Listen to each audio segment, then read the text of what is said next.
안녕하십니까.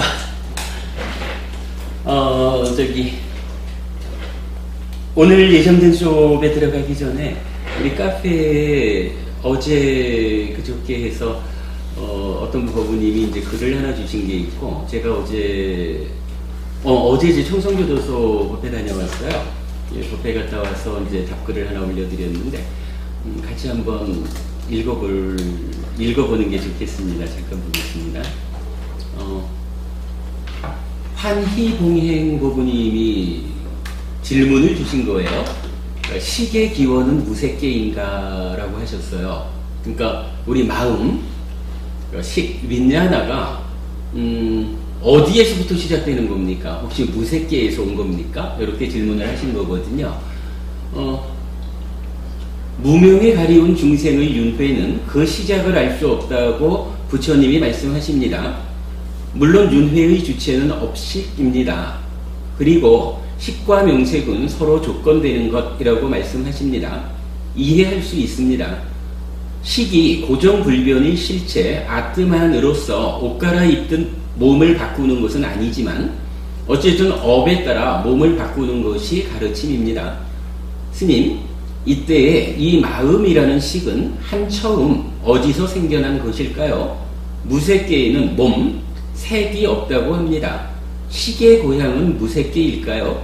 이것도 14무기의 한 부분일까요? 육계로서 모태에 드는 식의 기원이 갑자기 궁금하네요. 혹시 스님은 아실 것 같아 올려봅니다. 이렇게 이제 질문을 주셨거든요.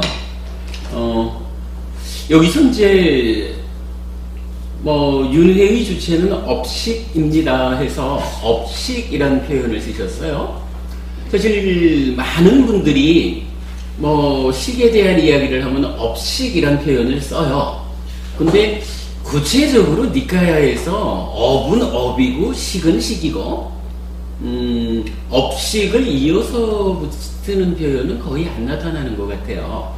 근데 이제 아마도 우리가 이제 마음이 윤회를 한다, 식이 윤회를 한다라고 할 때 이 식이 어떤 식이냐라고 할 때 행위, 몸과 말과 만호의 행위를 통해서 생겨나는 그런 식이다 해서 업에 의해서 만들어져서 윤회하는 식이다, 이런 개념으로 업식 이렇게 쓰는 것 같아요. 제가 이해하기로는 우리가 이제 지난번에 공부를 했지만 찢다가 탐진치에 오염이 되면 오염된 찢다가 몸과 말과 만으로 오염된 행위를 하고, 그러면 오염된 행위는 찌꺼기처럼, 마치 찌꺼기를 남기는 것처럼 식이 욕계, 색계, 무색계의 어딘가에 머문다. 그리고 식이 머물면 명색이 출현해서, 그러면 이제 오온이 갖추어지고, 이것이 이제 우리 몸과 마음으로서의 오치온을 지속적으로 쌓임으로써 바꿔가는, 그렇게 이제 연기하는 오치온, 연기하는 마음을 구성하면서 이제 살아가고, 몸이 죽으면 새로운 몸과 만나서 또 이어져 갈 때 이런 현상을 윤회다 이렇게 이제 표현을 하죠. 그러니까 결국은 이제 찢다가 오염되었기 때문에 행위를 통해서 찌꺼기처럼 식이 머물어 가지고, 결국은 행위에 의해서 머문 요 식이 쌓여 가지고 윤회하는 오치원으로서의 나, 요렇게 된다라는 측면이 있다 보니까 보통은 그냥 식이라는 말을 할 때 업식 이렇게 이제 표현을 하는 것 같아요. 사실 저는 처음에는 이 업식이라는 표현에 대해서 참 좀 마땅치 않습니다. 니카야에서 업과 식을 붙여가지고 쓰는 표현을 잘 못 보겠습니다. 이렇게 생각을 했는데, 이제 굳이 그 의미를 니카야적으로 한번 이해해보자 라고 한다면, 이렇게 식의 머문이라는 측면, 그래서 머문 식이 오치온을 계속 변화시키면서 윤회해가는 이런 측면에서 이해할 수 있지 않을까, 이렇게 생각을 해봤어요. 아무튼 업식에 대한 이야기를 좀 했고요. 한의봉행 법부님께서 이 질문을 주시니까 뭐 카페에 덧글이 13개가 달렸어요. 어떤 법부님하고 두 분 간에 또 이제 겉거부라고 이제 우리 카페 뭐 경전도 많이 올려주시는 법부님이 계시죠. 그러니까 평등 아이디를 쓰는 법부님하고 한의봉행 법부님하고 두 분 간에 대화가 좀 쭉 있었는데 뒤에 가서는 이제 법부님께서 좀 도움 말씀도 좀 주시고 이렇게 해서 13개의 덧글이 달려서 뭐 한면으로는 이제 니카야적인 이야기를 좀 하고 싶다라고 하니까 또 한면에서는 아비담마가 있다. 아비담마 길라자비를 보면 해결된다. 이제 이런 식의 이제 말씀도 좀 있었어요. 그래서 제가 이제 어저께 청성을 다녀와서 늦게 이제 답변을 하나 짤막하게 올렸습니다. 제가 올린 답입니다. 제목은 부족한 답변입니다. 참고하시기 바랍니다. 이랬는데 기본적으로 몸과 마음의 관계에서 답을 찾아야 할 것입니다. 행위를 조건으로 변화하면서 해탈할 때까지 죽지도 못하고 오래 살아야 하는 마음, 연기하는 마음과 물질이어서 소멸하는 100년쯤밖에 유지되지 못하는 몸의 시간적인 언밸런스인 것이지요. 즉 오래 사는 것과 짧게 사는 것. 그러니까 이게 밸런스가 안 맞죠. 똑같이 100년씩 살든가 똑같이 해탈할 때까지 살든가 이러면은 몸과 마음의 관계에서 전혀 문제가 없을 텐데 어쨌든 이건 해탈할 때까지 이 마음이라는 것은 변화, 연기하는 가운데에 이건 죽지도 못하고 유지되는 거잖아. 해탈할 때까지는. 그런가 하면은 몸이라는 것은 기껏 100년을 함께해서 나를 구성하는 거. 그러다가 몸이 물질의 수명이 다해서 죽어버리면 죽는 그 순간 새로운 몸과 만나야만 요 마음도 나를 구성한다. 그래서 죽는 순간 새로운 몸과 지속적으로 새로운 나를 만들어가는 거. 요거 힌두교에서 말하는 신의 분신으로서의 아트만이 있어가지고 아트만은 영원 불멸하는 고정불변의 실체이기 때문에 살다가 몸이 죽으면 에이 버려 새 몸 만나자 이렇게 옷 갈아입듯이 새로운 몸을 불러가지고 나의 본질인 아트만이 육체화 재육화해가지고 살아가는 이런 윤회, 힌두교적인 윤회하고는 완전히 다른 거죠. 그러니까 몸과 마음이 서로 조건되는 관계에 있다라고 하는 것 때문에 이 몸과 마음의 기간적인 언밸런스에 의해서 몸이 물질의 수명이 다해서 죽으면 그건 새로운 물질인 몸이 함께 해줘야 마음이 나를 구성하게 되는, 그러니까 마음 혼자서 나를 이루지 못한다. 이런 부분 우리가 강조하는 부분이죠. 아무튼 이제 시간적인 언밸런스라는 측면에서 윤회를 보는 것은 이제 타당하다 이렇게 생각이 듭니다. 이때 식의 기원은 윤회의 시작점과 같다고 저는 이해하고 있습니다. 식의 머금에 의한 명색의 출현으로 오치온, 즉 자기 존재가 형성되어 윤회하는 것이니 최초의 식의 머금이 윤회의 시작점이라고 이해하는데 무리가 없어 보입니다. 그리고 법부님께서 말씀하셨듯이 무명에 덮이고 가래에 묶인 중생에게 그 시작점은 드러나지 않는 것입니다. 그렇다면 질문하신 바 식의 기원은 무명과 가래를 소멸시키지 않는 한 드러나지 않을 것입니다.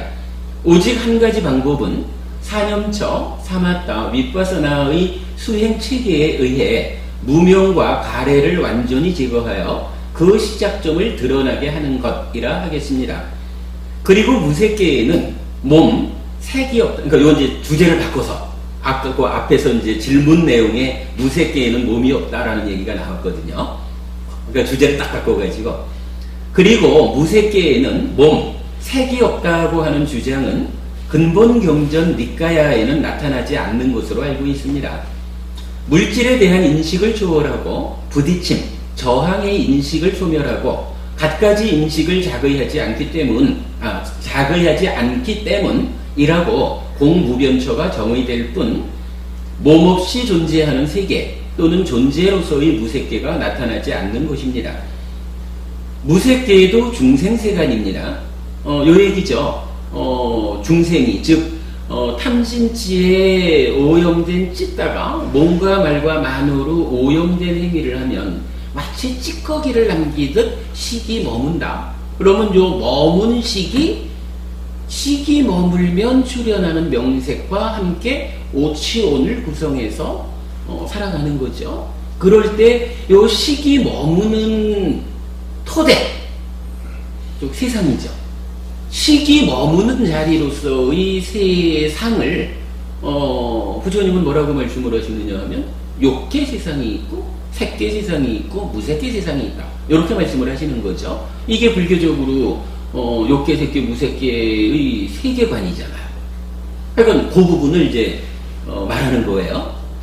자, 그러니까 그렇게 보면 무색계라고 해서 아주 고도의 수행을 통해서 성취하는 아주 행복한 훌륭한 삶의 토대이기는 하지만 어쨌든 거기도 중생으로서의 무색계 세상이잖아요. 그래서 이제 이렇게 표현을 한 거예요. 무색계도 중생세간입니다. 오치온, 즉 색수상행식에 대한 집착 상태로 자기 존재를 삼아 살아가는 세상입니다. 중생세간에 몸 또는 색이 없다는 주장은 오치온이 자기 존재로서 중생세간의 영역에서 윤회한다는 세계관에 부정을 초래할 수 있기 때문에 신중해야 하는 문제입니다. 무슨 얘기냐 하면요. 중생세관이다. 중생이 살아가는 세상이다. 이랬는데 이 중생으로서의 자기 존재를 부처님은 어떻게 정의하셨냐 하면 색수상행식 오온에 대해서 집착함이 있으면 오치온이라고 한다. 오치온이 자기 존재다. 싹가야 이렇게 이제 표현을 하거든요. 근데 만약에 무색계에는 색이 없어. 수상행식 사온, 그러니까 오온에 집착한 오치온이 아니라 네 가지 온, 수상행식 사온만으로 존재하는 세상이야. 이렇게 말하면 이거 오치온인 중생이 살아가는 토대가 욕계, 색계, 무색계 세상입니다. 3개의 세상을 살아가는 겁니다. 라고 말하면 이 기본적인 정의가 깨진단 말이에요. 그렇잖아요. 오치온의 세상에 사온만으로 존재한다 그러면은 이건 안 맞잖아요. 이거 아주 신중하게 봐야 되는 문제인데 많은 사람들이 초기 불교학자들 중에도 이제 상당히 많은 분들이 색 없이 수상행식 사온만으로 존재하는 무색계 이런 표현을 하셔요. 그런데 니까야에는 무색계가 색이 없다라고 설명되지 않는다는 거예요. 물질에 대한 인식을 초월했다. 물질에 대한 싼야를 초월했다. 그래서 부딪힘, 저항, 빠띠가라고 하는 거, 이것이 소멸되고, 그 싼야에 대해서 자의하지 않는다. 이름으로써 물질 세상을 벗어나 있다. 이렇게 표현을 하지, 물질이 없다. 정신만으로 존재한다. 이렇게 설명하지 않았다는 거. 요 중요한 차이거든요. 그래서 요거 우리가 좀 주목해야 될 거다라는 얘기를 만약 법부님께서 그 표현 무색계에는 몸이 없다고 하는데요 하는 이제 표현을 하셨기 때문에 짚고 가자라고 설명을 드렸고요. 그 다음에 이제 또 법부님 그 질문 내용 중에 14무기라는 표현을 쓰셨어요. 요 무기라는 거는 왜 잘 알지요? 누가 이렇게 부처님 이렇습니까? 저렇습니까? 라고 질문할 때 부처님이 답변하지 않는 거, 설명하지 않는 거.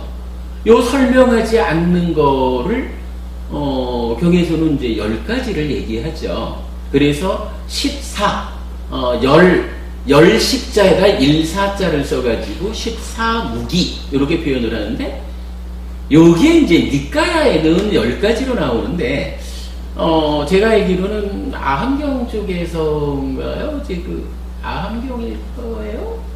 그 뒤에는, 이거 제가 확인을 더 해보겠지만, 요 10가지 무기 중에 앞에 있는 4가지를 한 번씩 더 나눠가지고,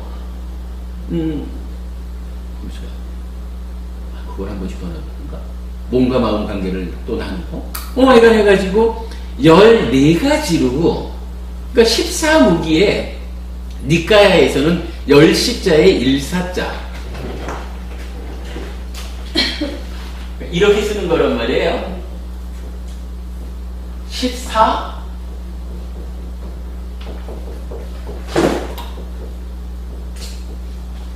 10가지의 어떤 것에 대해서 설명하지 않아. 요건데, 방금 법원님께서 질문 주실 때는 14무기, 요렇게 이제 질문을 주신 거예요.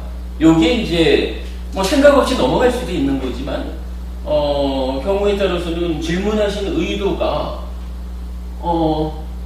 구체적으로 14가지라고 하는 이 숫자의 의미를 두고 질문하신 것인지 모르니까, 그래서 이제 제가 이거를 하나 짚어드렸거든요. 아무튼 이제 법원님은 14시라는 무기 이렇게 적어주셔가지고 제가 이제 이렇게 표현을 했어요. 또한 14무기라는 표현이 어떤 의도이신지 모르겠지만 니까야에서는 14무기 위에 있는 거 14무기의 10가지가 나타날 뿐입니다. 이 중 5번, 6번 질문이 5, 6번이라는 게 이제 몸과 마음은 하나입니까? 몸과 마음은 다른 것입니까? 이렇게 묻는 거죠. 5, 6번 질문이 이 문제와 관계된다고 볼 수도 있겠지만 정확하게는 상단의 문제이지. 그러니까 하나입니까? 다른 것입니까? 이렇게 묻는 것은 하나입니까? 라고 하는 것은 표현하자면 몸에서 마음이 생겨나가지고 몸과 마음이 따지면 하나입니다. 죽음은 몸 죽으면 토대를 상징하는 마음도 따라 죽고 맙니다. 그러니까 이건 단멸론. 그러니까 상단에서 볼 때 단이라는 게 되죠. 몸과 마음이 다른 것입니까? 이러면 아트만으로서 고정불변의 실체로서 나의 본질, 주인이 되어 있는 요거하고 옷 바꿔 입듯이 데리고 사는 그러니까 육화해서 몸으로 살아가기 위해서 데리고 와가지고 살아가는 몸 요런 건 다른 거잖아요. 요거는 아트만이라고 하는 상견, 항상 되는 견해 이렇게 되는 거죠. 그 이제 한 5, 6번 질문이 이 문제와 관계된다고 볼 수도 있겠지만 정확하게는 상단의 문제이지 그 시작점에 대한 문제는 아니라고 해야 할 것입니다. 그러니 식의 기원은 14무기에 포함된다고 할 수 없습니다. 이렇게 이제 답변을 드린 거고요. 아무튼 이 문제는 사실은 문제가 아닙니다. 법원님께서 이미 정답을 제시하셨기 때문입니다. 부처님은 이 문제에 대해 무기하신 것도 아니고, 그러니까 식의 기원이 무엇일까? 최초의 식은 어떻게 생겨난 것일까? 요 문제에 대해서 부처님은 이런 10가지 무기, 즉 설명하지 않았다? 대답하지 않았다? 거기에 포함하지 않았다는 거예요. 그거는 어떤 형태로든 답을 했다. 이런 얘기겠죠. 부처님은 이 문제에 대해 무기하신 것도 아니고 구체적 답변을 명사로서 제시하지도 않았습니다. 최초의 식은 이거야! 이렇게 제가 이거를 달리 표현을 못해가지고 그냥 명사로서 제시하지도 않았습니다. 이렇게 그냥 적었거든요. 그 의미예요. 다만 현재의 상황을 설명함으로써 중생에게 어울리는 해법을 제시하신 것입니다. 바로 무명과 가래에서 벗어나면 식의 기원이 드러난다 입니다. 즉 최초의 식의 기원은 무엇입니까? 라고 할 때 부처님은 답변을 안 하신 것도 아니고 그렇다고 요거야! 라고 하나의 단어로서 제시해 주지는 않았지만 그러나 그대들이 무명에 덮이고 가래에 묶여있는 한 윤회의 시작, 최초의 식의 나타남은 드러나지 않아. 그러니 그것이 알고 싶으면 수행을 해서 수행을 해서 무명과 가래를 제거해야 된다. 그러면 최초의 식의 형성이 드러날 것이다. 이렇게 답변을 해주셨다는 거죠. 이거 이해되시죠? 타당한 설명일 것 같습니다. 이제 이렇게 해서 답변을 하고 그 다음에 덧글들을 읽어보았습니다. 좀 전에 그 덧글을 소개했지만 어떤 분은 니까야로서 답을 찾고자 이렇게 이제 접근을 하셨고, 어떤 분은 아비담마를 권하고 아비담마 길라자비를 통해서 답을 찾아라라고 권해주는, 이렇게 이제 두 가지 의견이 약간 덧글로, 거기에 이제 벚거부님께서 좀 다른, 보니까 저기 보리스 선원, 지난주에 오셨던 보리스 선원의 부타라키타 스님께서 어떤 수행자한테 이제 윤회와 관련한 답변을 해주신 게 있는데, 그게 참고가 될 거다 하고 이렇게 벚거부님이 이제 올려주셨어요. 아무튼 이제 세 분이 이렇게 말씀을 나눈 덧글들이 있는데, 제가 이제 그 덧글들을 읽어보았습니다 하고 이제 말하는 거예요. 저의 소감은, 덧글에 대한 저의 소감은, 근본경전 니까야를 좀 더 풍부하게 공부함으로써 부처님께서 설하신 바 진정으로 접근하는 노력이 필요하다는 것입니다. 직접 가는 길을 두고 돌아서 가는 일에 저는 동의하지 않는 것입니다. 전 이렇게 답변했습니다. 이게 우리 카페는 니까야로 니까야를 푸는 공부를 하는 곳입니다.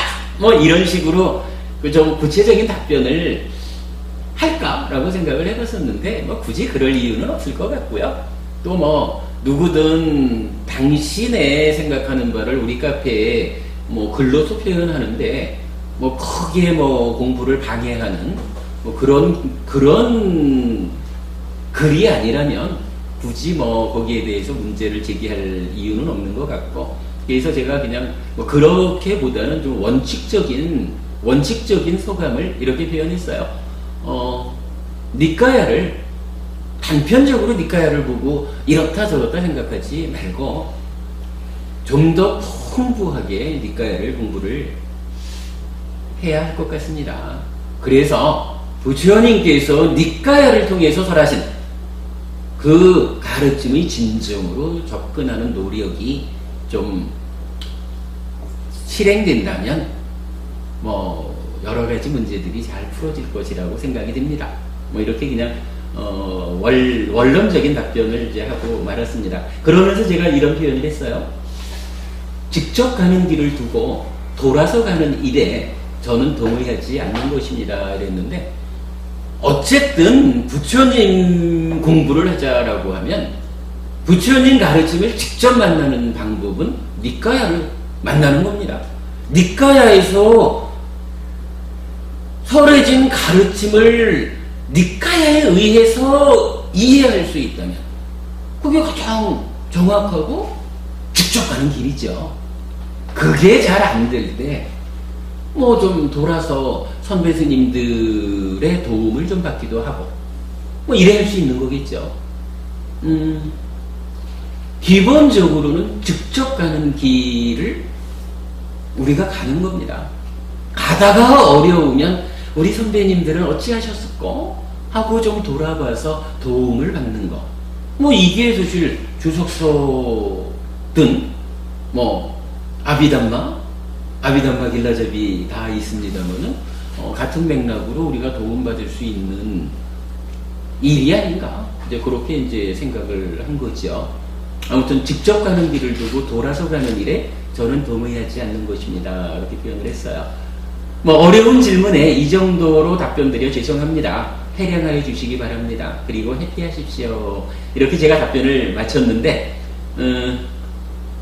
이 글에 대한 덧글이 있어서 아프터 버부님께서 그냥 인사를 해주셨고요. 요 질문을 하셨던 환희봉행 버부님이 다시 저의 답변에 대한 덧글을 주셨어요. 스님 훌륭하십니다. 잘 들었습니다. 스님 설법 가운데 심의 식의 관계를 밝혀주신 점, 촉의 의미를 풀어주신 점 등은 불교 학상 획기적인 발견이라고 생각합니다. 정말 훌륭하십니다. 라고 댓글을 주셨어요. 고마운 일이죠, 뭐. 그래서 제가 이제, 지금 읽어드리려고. 아까 수업 시작 전에 제가 좀 쓴 거, 댓글을 다룬 거거든요.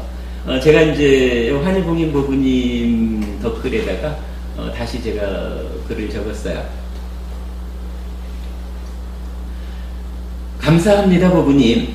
제가 생각하기에도 이것이야말로 머자나 불교를 바꿀 발견입니다. 해피법당, 해피설법회가 거둔 큰 성과입니다. 그야말로 가르침의 진정으로 접근하는 시도라고 할 것입니다. 자신있게 확신을 가지고 저도 말할 수 있는 것인데요. 아직까지 우리 공부가 시작된 지 오래지 않았고, 또 우리가 이제 이렇게 한쪽 구석에서 조그마하게 공부가 시작되고 있다 보니까 많은 분들의 공감을 현재 받아내고 있지는 못하지만, 환희봉인 보부님께서 말씀해 주셨듯이 이렇게 심의식을 니카야에 근거해가지고 그 전개되는 관계를 밝혀내고 그것에 의해서 12연기를 재해석해내고 그것으로서 우리 삶의 문제에 답변을 찾아냈다라고 하는 것은 분명히 제가 이전에도 1600년 만에 마음의 문제를 풀었다 이렇게 이제 말씀드린 적이 있죠. 이제 차츰 우리 공부에 대한 공감이 좀 확산되기 시작하면 이것이야말로 불교를 바꿀 거예요. 제가 괜히 그 주제넘는 얘기를 하는 게 아니라 니카야에서 말하는 바를 그 진정을 찾아냈다라고 우리가 이해하는 거에서는 분명하게 앞으로 불교를 바꿀 발견입니다. 이것이. 그래서 이렇게 말했죠. 해피법당, 해피설법회가 거둔 큰 성과입니다. 제가 여러분들께서 참 이 처철한 법회에도 열심히 오셔가지고 이 법회가 끊어지지 않고 유지되게 해주시는 그 공덕이 참으로 큽니다. 감사합니다. 이렇게 말씀드리는 거지만 정말로 해피법당, 해피설법회가 이러한 발견을 했다. 이렇게 발견해서 12연기를 재해석해냈다. 이런 부분은 한마디로 그러니까 우리가 거둔 큰 성과다. 이렇게 말하는데 전혀 불편함이 없습니다. 그야말로 가르침의 진정으로 접근하는 시도라고 할 것입니다. 이랬는데 제가 이제 한마디를 더 붙였어요. 이 부분님은 지금 심의식의 관계를 밝혀주신 점, 촉의 의미를 풀어주신 점, 요 두 가지를 말하면서 불교 학상 획기적인 발견 이렇게 표현을 했어요. 여기서 촉의 의미라는 얘기는 뭐냐 하면 제가 이제 이전에도 몇 번 그런 표현을 썼었어요. 초기 불교를 공부하시는 분들께서 여러 곳에서 책을 만들고 교리를 이제 해설해주고 있지만 이 촉이라고 하는 것이 구체적으로 어떤 의미냐?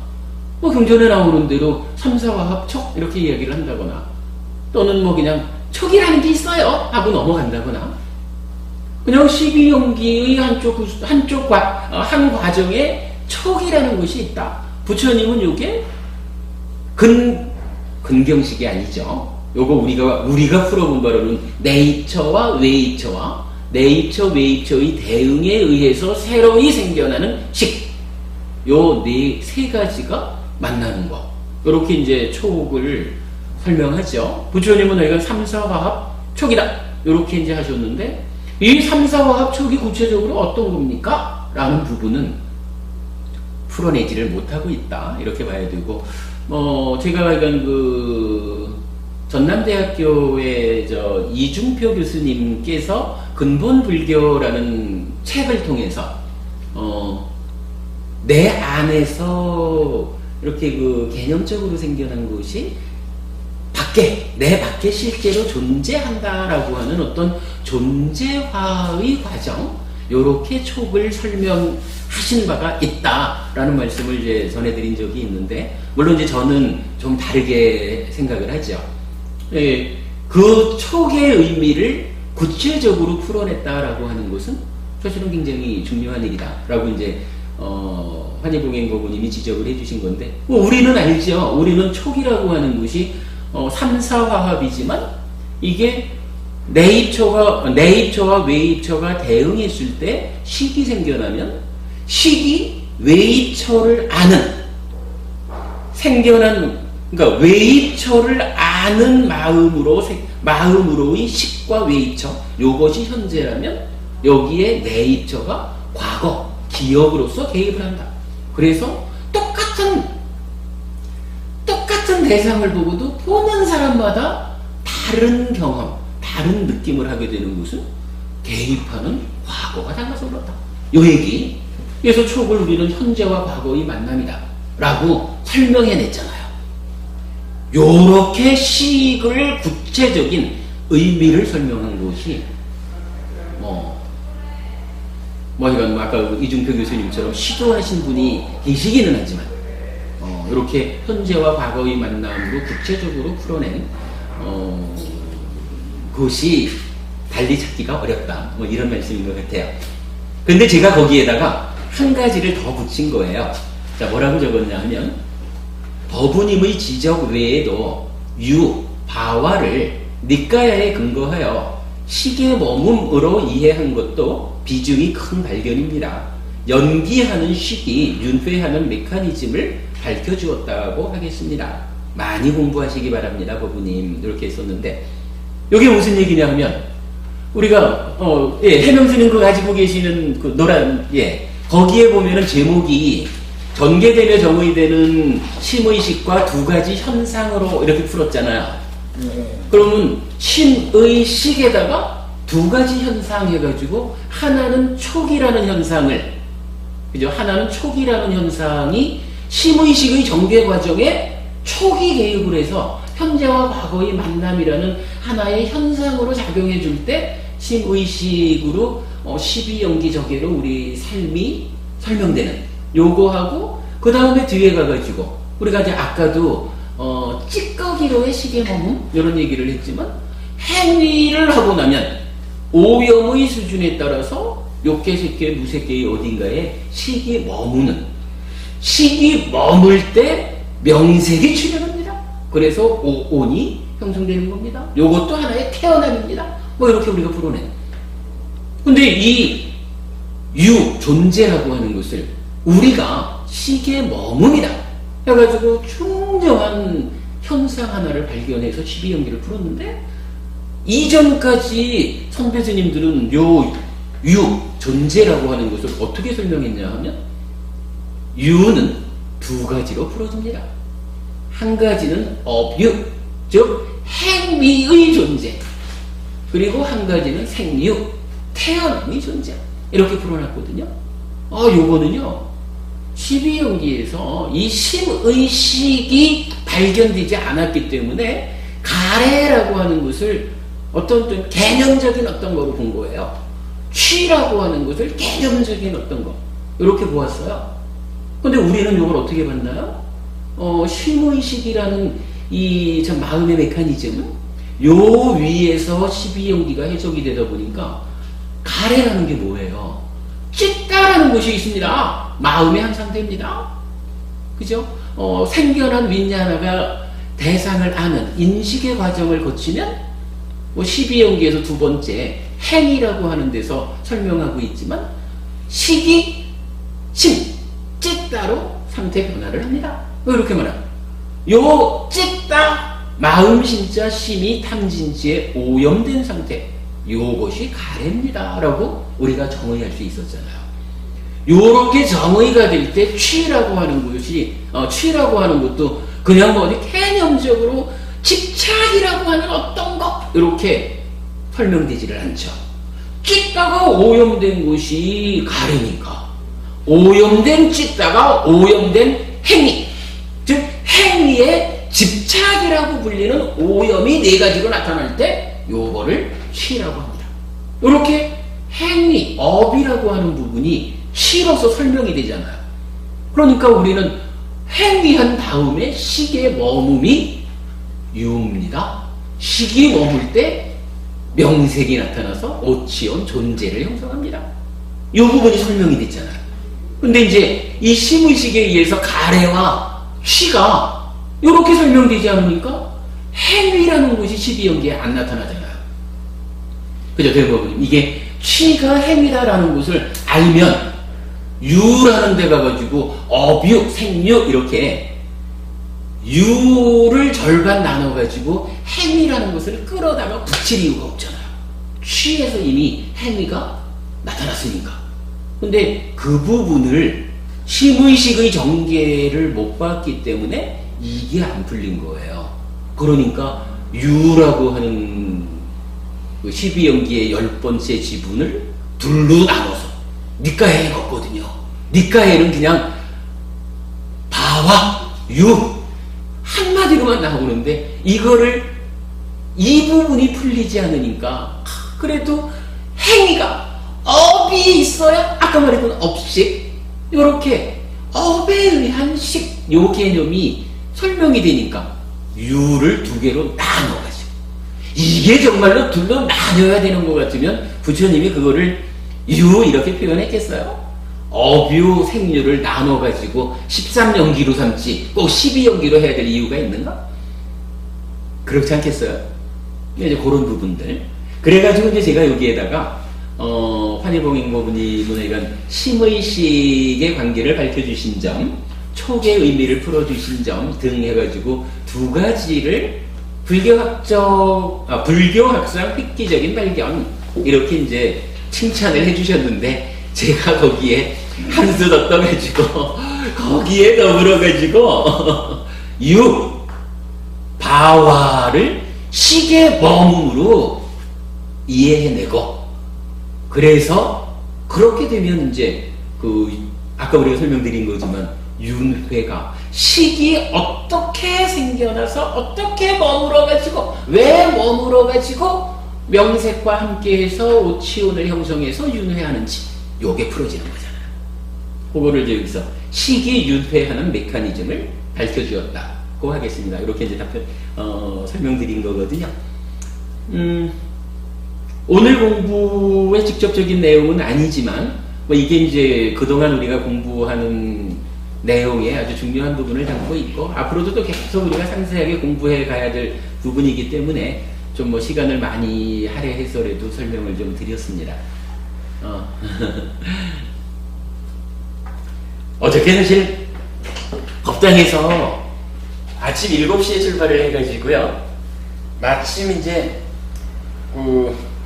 솥가루 칠 때 저희 돌아가신 할아버지의 막내 여동생이면 이제 우리가 보통 말하는 고모 할머니잖아요.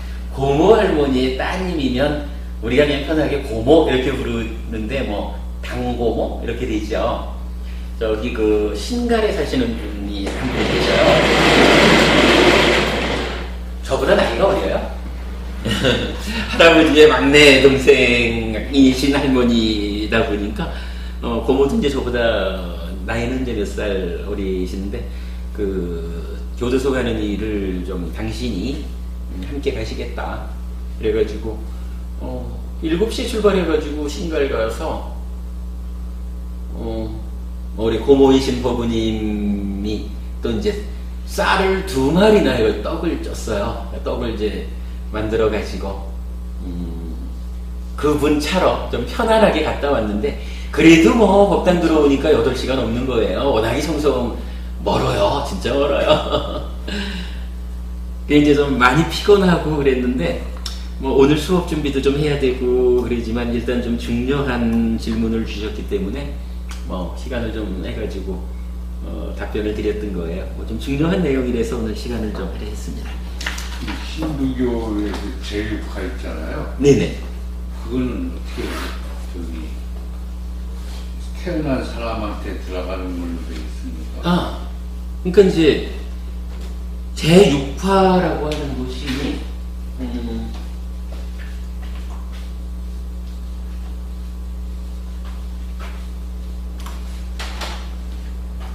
일단 뭐 힌두교에서는 뭐 몸과 마음 그 내면의 어떤 뭐 영 뭐 이렇게 표현하지만 그냥 쉽게 몸과 마음 이렇게 본다면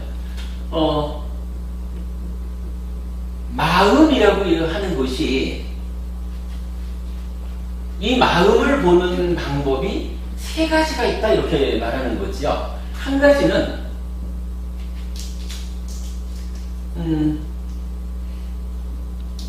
몸에서 생긴 거.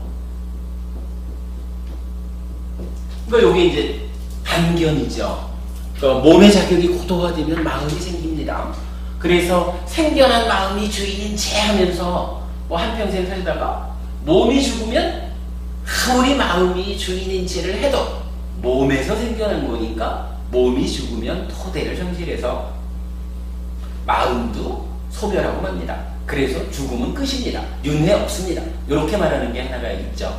그러니까 단견이죠.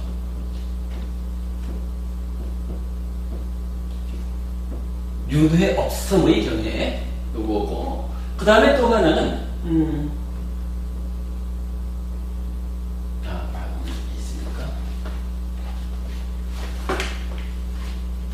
아트만 신의 분신, 그래서 본질인 것, 고정불변의 실체인 것.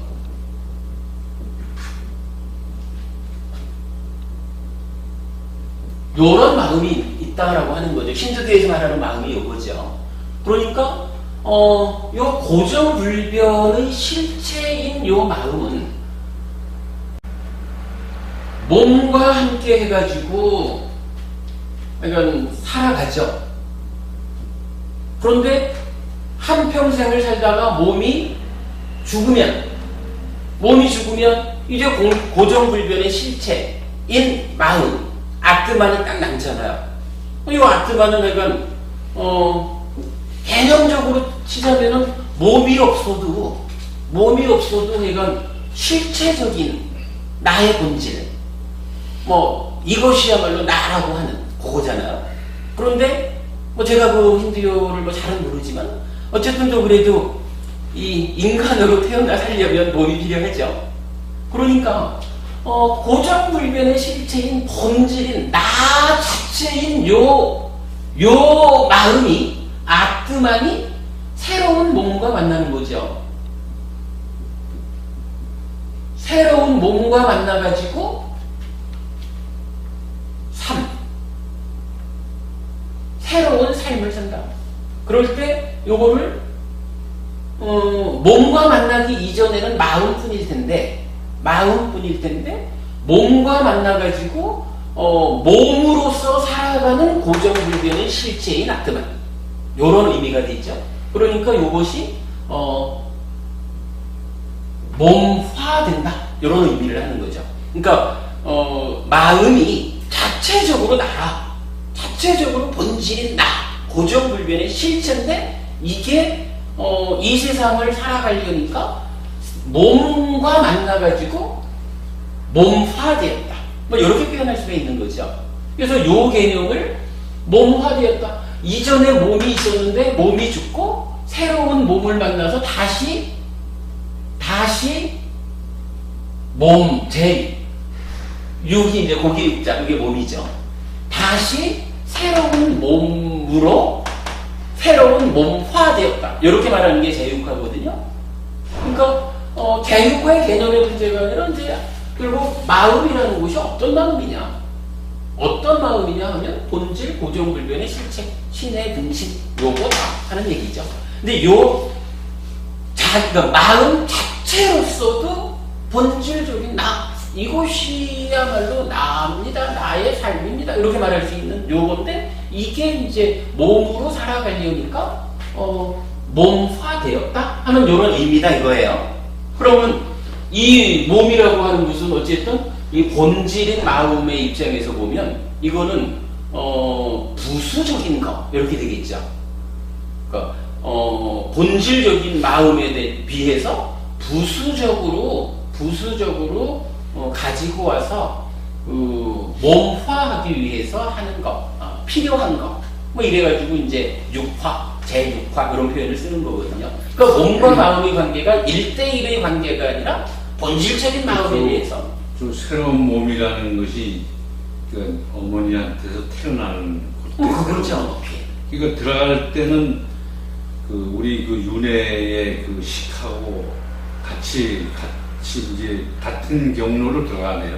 뭐 그렇다고 봐야 하지 않을까요? 제가 뭐 신두교 교리를 잘 모르니까 불교 교리처럼 그 육계로서 못해야 된다 이런 표현이 신두교 교리서적에 있는지는 몰라도 하여간 어떤 형태로든 몸에서 생긴 마음이 죽고 끝나는 게 아니라 몸이 죽어서 이제 소멸하고 마는 게 아니라 마음이라고 하는 것이 이어져 가죠. 이어져 가는 그 과정은 제가 잘 모르지만 어쨌든 마음이 이어져 가면서 몸과 만나는데 이게 고정불변의 실체, 본질적인 나라는 마음이기 때문에 옷 갈아입듯이 새로운 몸을 가지고 와서 새로 육체화된다. 육체를 가지게 된다. 뭐 이런 말로 이제 제6화를 하잖아요. 여기에 비해서 세 번째 마음은 어떤 거냐 하면 이제 우리가 말하는 연기하는 마음인 거죠. 연기하는 마음이에요. 요 얘기는 뭐냐 하면 오늘 뭐 이런 참 좋은 수업을 했네요. 그 얘기 했잖아요. 몸과 마음의 언밸런스. 몸과 마음의 언밸런스. 그래서 하나는 어쨌거나 오래 가야 되는데 하나는 100년밖에 못 가는 요런 언밸런스 때문에 하여간 몸과 마음의 어떤 윤회라고 불리는 하나의 이제 과정이 생겨난다. 그럴 때에 이제 요 마음이라고 하는 것이 어떻게 정의 되냐 하면 뭐 방금 업식이라고 표현이 되었지만 우리가 설명한 바에 의하면 마음이 그러니까 찢다가 탐진치에 오염이 돼서 몸과 말과 만으로 오염된 행위를 하면 찌꺼기처럼 식이 욕계, 색계, 무색계의 어딘가에 행위의 수준에 오염 수준에 따라서 어디엔가 머물게 된다. 뭐 그렇게 머문 식 마음이 명색이 출현해서 만나가지고 뭐 오온을 구성해서 살아가죠. 뭐 이래 할 때 이 마음을 아뜨만처럼 신두교에서 말하는 아뜨만처럼 고정불변의 실체 이렇게 보는 게 아니라 결국은 행위를 통해 가지고 만들어졌다가 찌꺼기처럼 머물어버린 놈. 요것이 쌓여 있는데 쌓인 채로 또 고정되는 게 아니라 살아가는 동안 내내 행위할 때마다 찌꺼기로 머물어가지고 계속 와서 쌓여. 그러니까 통째로도 매 순간 변해가. 뭐 이렇게 말하는. 그렇게 이제 연기하는 마음이 몸과 함께 한다. 그럴 때 이 마음은 고정불변의 실체가 아니잖아요. 고정불변의 실체가 아닌 상태에서 부처님은 어떻게 정의하냐 하면 몸과 마음이 자 예를 들자면 신두교에서는 본질인 아뜨만이 육화하기 위해서 못 바꿔 입듯이 몸을 만난다. 이렇게 이제 설명을 했지만 부처님은 요 몸과 마음을 이런 옷 갈아입듯이 데리고 와서 살아가는 요런 관계가 아니라 서로 조건되는 관계. 이렇게 표현을 하잖아요. 그죠? 서로 조건되는 관계가 여기서 나오잖아요. 그러니까 아트만처럼 마음 자체만 가지고 나라고 말할 수 있는 게 아니라 몸 자체만 가지고도 나라고 말할 수 있는 게 아니라 서로 조건이 된다? 이거 달리 말하면 뭔가요? 몸과 마음이 합해져서 즉 색수상임식 오온 몸과 마음이 함께 있어야 되는데 거기에 집착함이 있을 때 그래서 몸과 마음이 조건 지어진 상태로 함께 있으면서 집착하면 오치온이라고 하고 이 오치온이 나잖아. 그러니까 이 나라고 하는 것은 몸과 마음이 비록 그 살아가는 기간의 측면에서는 언밸런스가 있어서 조금밖에 못 사는 몸은 100년 살다가 죽어버리고 소멸하지만 어쨌든 몸과 마음이 대등하게 만남으로써 내가 구성되지. 몸은 불러다가 그냥 껍데기처럼 재육화하는 거고 마음이야말로 고정불변의 나요. 이렇게 말하는, 그러니까 나라는 존재를 보는 시각이 다르죠.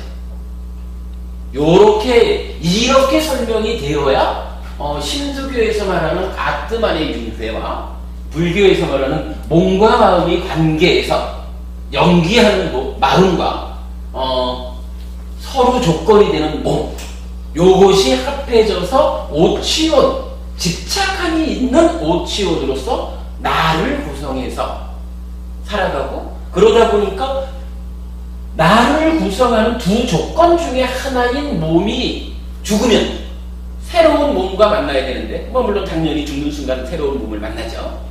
그럴 때에 조건되는, 그러니까 따지자면 50%의 조건이 확 바뀌어버렸으니까 50%가 새로운 50%와 만나가지고 새로운 내가 구성되니까, 이거는 연기하는 마음이 새로운 몸을 만나서 재육화했다, 이렇게 말할 수가 없는 거죠. 완전히 새로운 내가 된다, 요 말을 하는 거거든요. 그래서 완전히 새로운 내가 되기 때문에 불교의 태어남을 재육화란 말을 안 쓰고 재생, 이렇게 쓰는 거죠. 불교의 윤회는 재생이에요.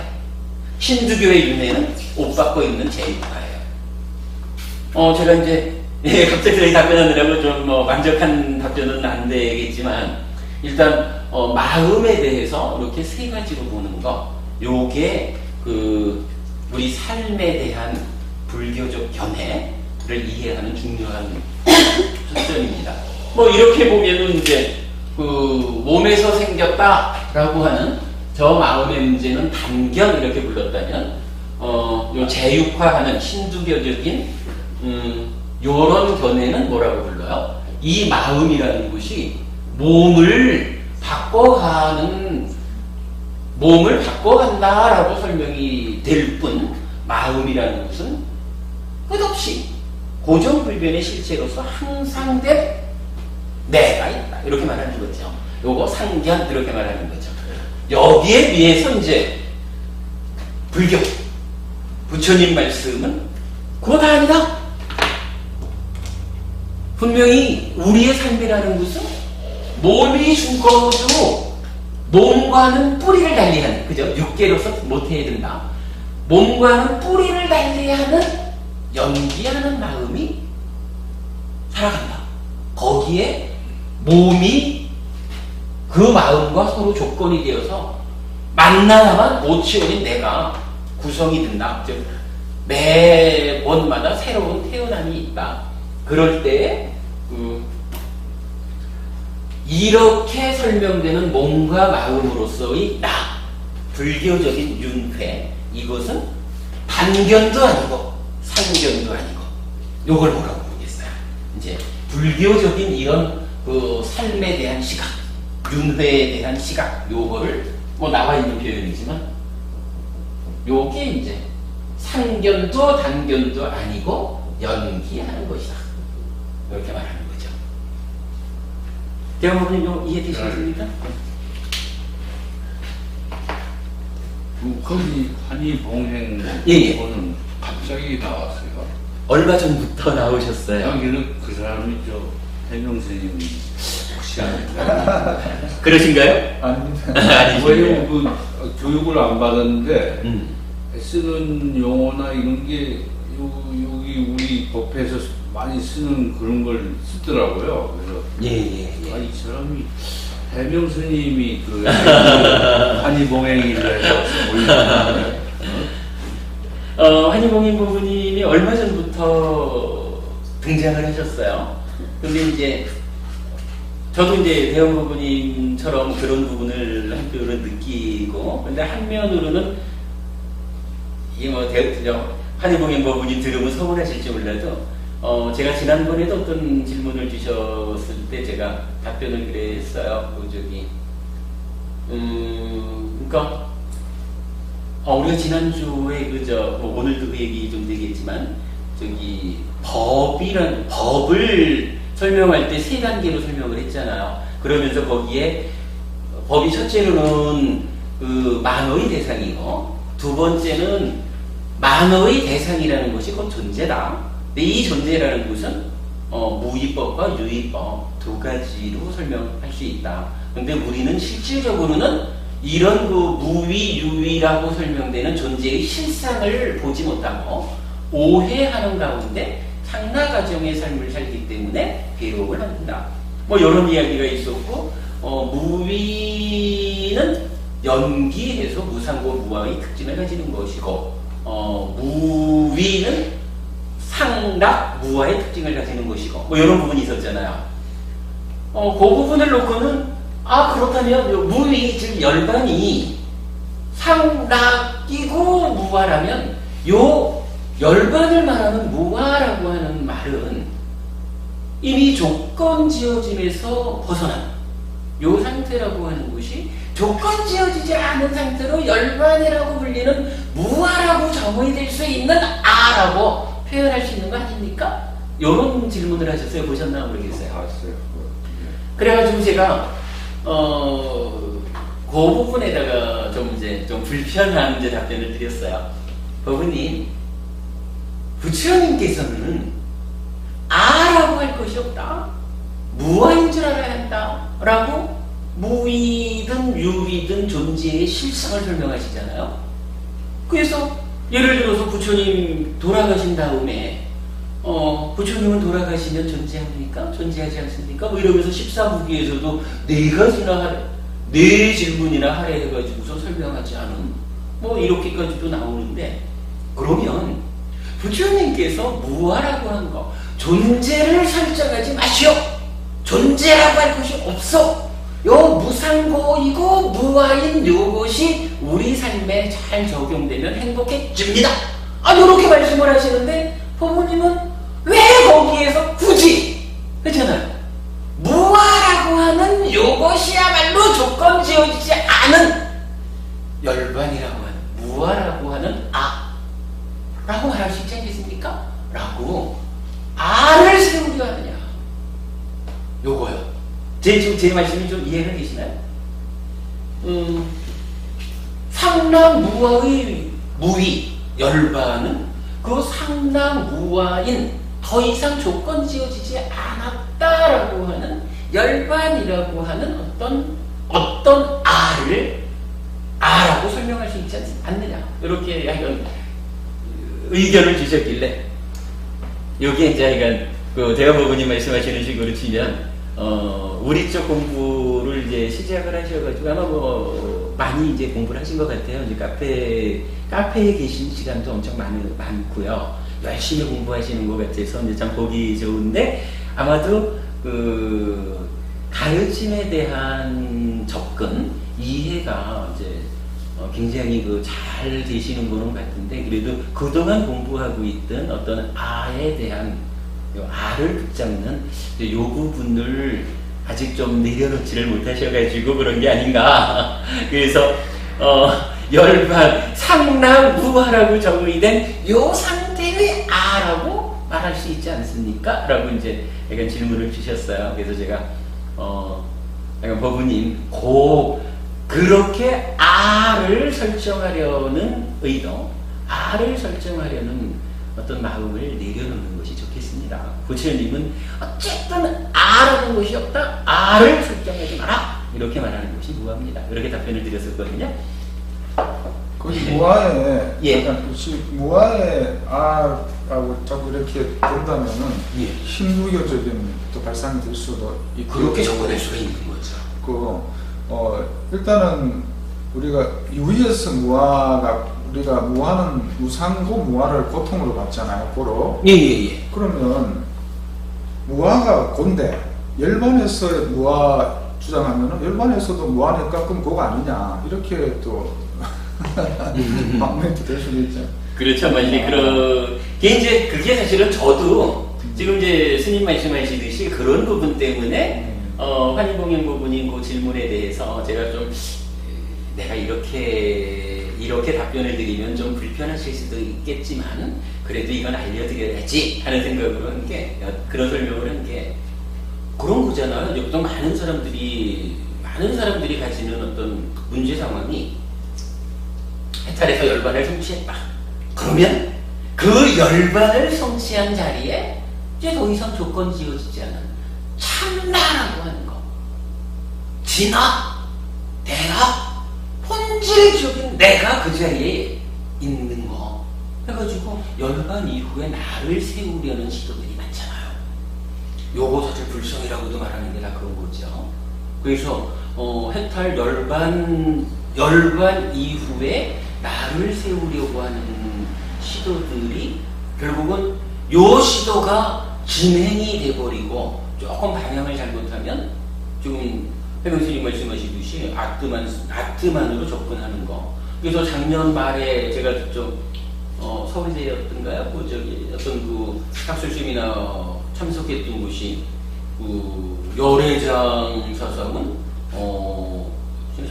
열애장 사상은 뭐 아트만의 아류인가? 뭐 이런 그 세미나에 제가 참석을 했었죠. 뭐 그런 좀 우려들이 생기는 거거든요. 그리고 이제 부처님은 그 뭐 운나바바라 환경이라든가 몇 가지 경전에서 그 해탈 그러니까 열반 이후는 어떻습니까? 라고 말할 때 질문의 한도를 잡지 못했다. 열반은 완성이다. 종결이다. 이렇게 말하죠. 그러니까 열반 이후라는 것은 생각해보면 간단하거든요.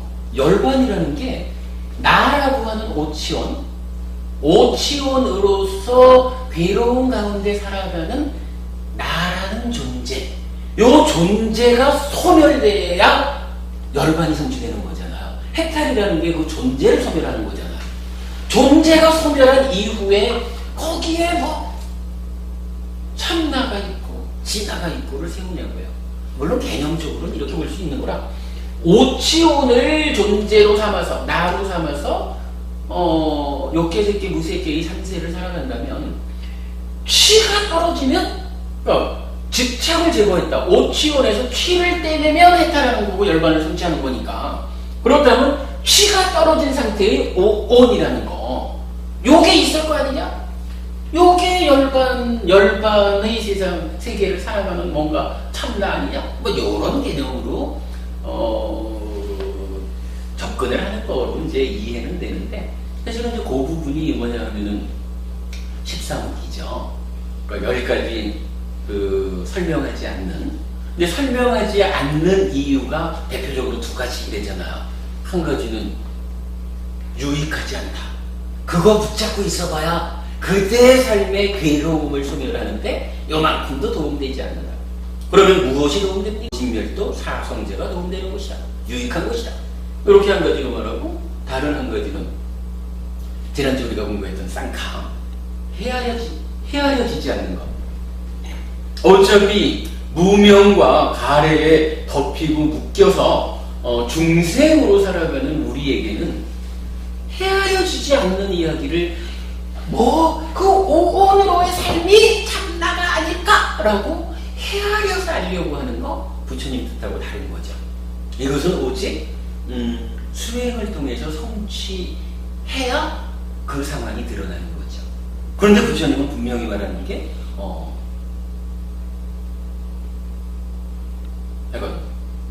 어떠한 곳으로도 변치 않는 실체 아라고 하는 것은 없다. 이렇게 불교가 하는 그것밖에 없는 거죠. 분명히 그게 열반에서는 제외된다 이렇게 말하는 건 아니죠. 뭐 이제 그런 부분들까지를 감안하면 약간 뭐 나를 세우는 것이 전에 저거 배울 때 예. 열반의 상태를 열반의 상태를 이제 세속적인 언어로 표현할 수 없다 이렇게 얘기하면서 예. 그 그 열반의 상태가 이제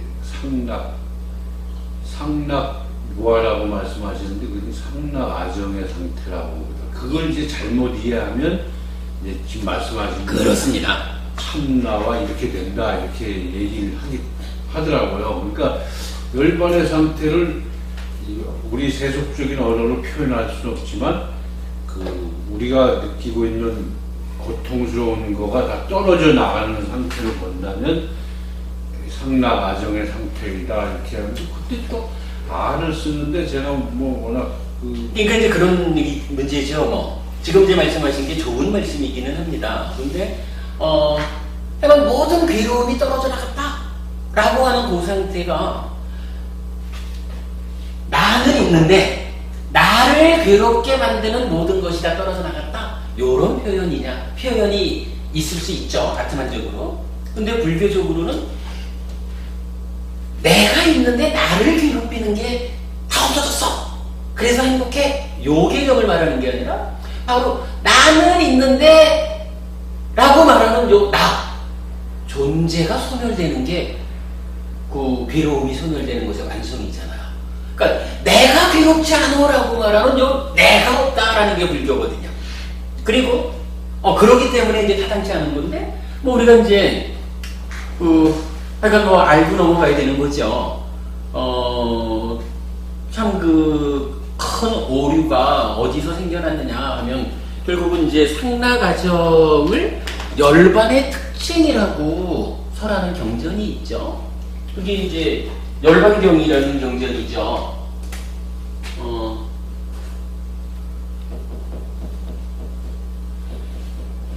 열반경이라 이름이. 그런데 이게 이제 우리 디가니카야에도 16번째 경이 대반 열반경이거든요.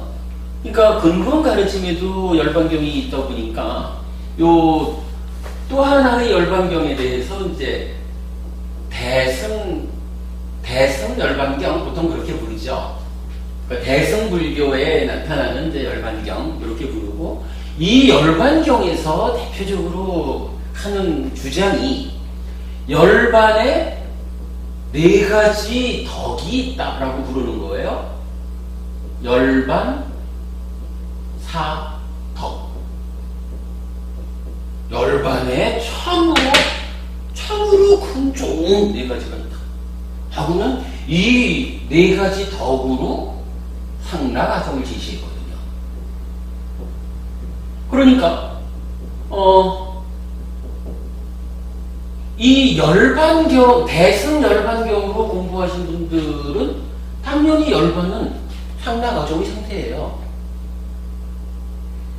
그러니까 뭐 그렇게 접근할 수가 있어요. 근데 이제 문제는 뭐 우리가 이제 어쨌든 이건 근본 가르침을 공부하는 입장 여기서 볼 때 니카야에서는 단 한 곳에서도 상락아정의 열반을 설하지를 않아요.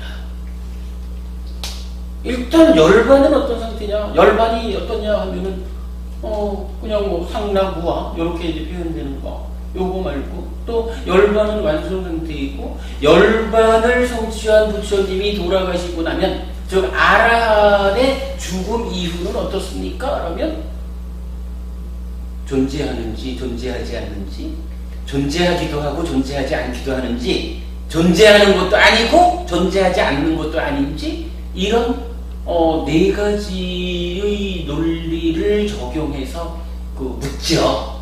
그러나 부처님은 설명하지 않죠. 왜? 이익되지도 않는 데다가 헤아려지지도 않는 것.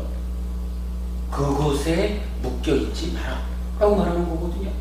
어쨌든 열반의 상락아정이라고 하는 4가지 큰 덕이 있다, 특징이 있다라고 하는 것은 니카야적으로는 확인할 수 없는 이야기예요. 보다는 이건 근본 가르침을 공부하자라는 입장에서는 열반을 상락아정의 상태로 정의하고 이해하려고 하는 것, 이것은 올바른 방향은 아니다 이렇게 봐야 되겠죠. 이게 참 어쨌거나 듣는 사람이 있으니까 참 좀 더 노골적인 표현을 하기가 좀 애매하고요. 일단은 약간 부처님 살아계셔서 이런 말씀은 안 하셨어요. 그렇게 그냥 우리가 이해하고 넘어가시죠. 그러면 니까야에는 상락안은 기록이 돼 있고 아니죠. 그것도 그러니까 우리가 지난주 공부한 거, 그러니까 무위법 열반은 어떤 특성이 있습니까? 할 때 이 열반이 딱 이렇게 나타나는 거죠. 상, 락, 그리고 무하다. 이게 우리가 지난주 공부한 거죠. 그러니까 법, 존재라고 하는 법의 두 번째 의미, 존재. 요걸 볼 때 무위와 유위의 존재가 있다. 이럴 때 유위의 존재의 실상은 뭐냐라고 하니 연기하는 건데 무상고 무아의 특징이 있다. 요게 무상고 무아라고 하는 것이 유위법의 실상이다. 존재의 실상이다. 이런 말하는 거고, 무위법은 오직 한 가지가 있는데 열반이라고 한다. 이 열반은 상락 무아라는 특성을 갖는다. 이렇게 말하는 거죠. 예, 그렇게만 내가 니까야에서는 설명이 되죠. 그래서 상락 무한데 그 상은 항상하고 락을 느끼면 그 주체가 있어야 그걸 느끼는데 주체는 무하니까 그걸 누가 상락을 느끼는가? 그게 일반 중생들의 관점에서 상락인가 이렇게. 요게 그래서 애매해서 얼마 전에 제가 요 얘기를 하나 답변을 카페에 올렸었는데 이런 부분으로 좀 봐야 될 거예요.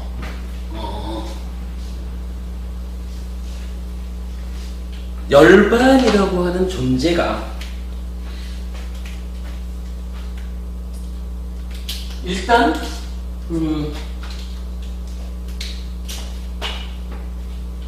무상이라고 하는 이 조건 지어진 거, 조건에 휘둘리는 상태를 더 이상 조건에 휘둘리지 않는 상태로 바꿨다 해가지고 상이 된 거, 충분히 이건 이해가 되는 거죠. 그러다 보니까 조건 지어졌기 때문에 조건이 아주 다양해서 내가 통제할 수가 없다. 그래서 조건 지어진 것의 특징으로서 내 마음대로 되지 않습니다. 하도 조건이 많아서 제어되지를 못합니다. 조건이 제어되지 않으니까 결과가 내 마음대로 되지 않습니다. 라는 게 이제 괴로움이죠. 그런데 요렇게 무상은 상으로 바꾸고 고는 락으로 바꾼 상태인 열반이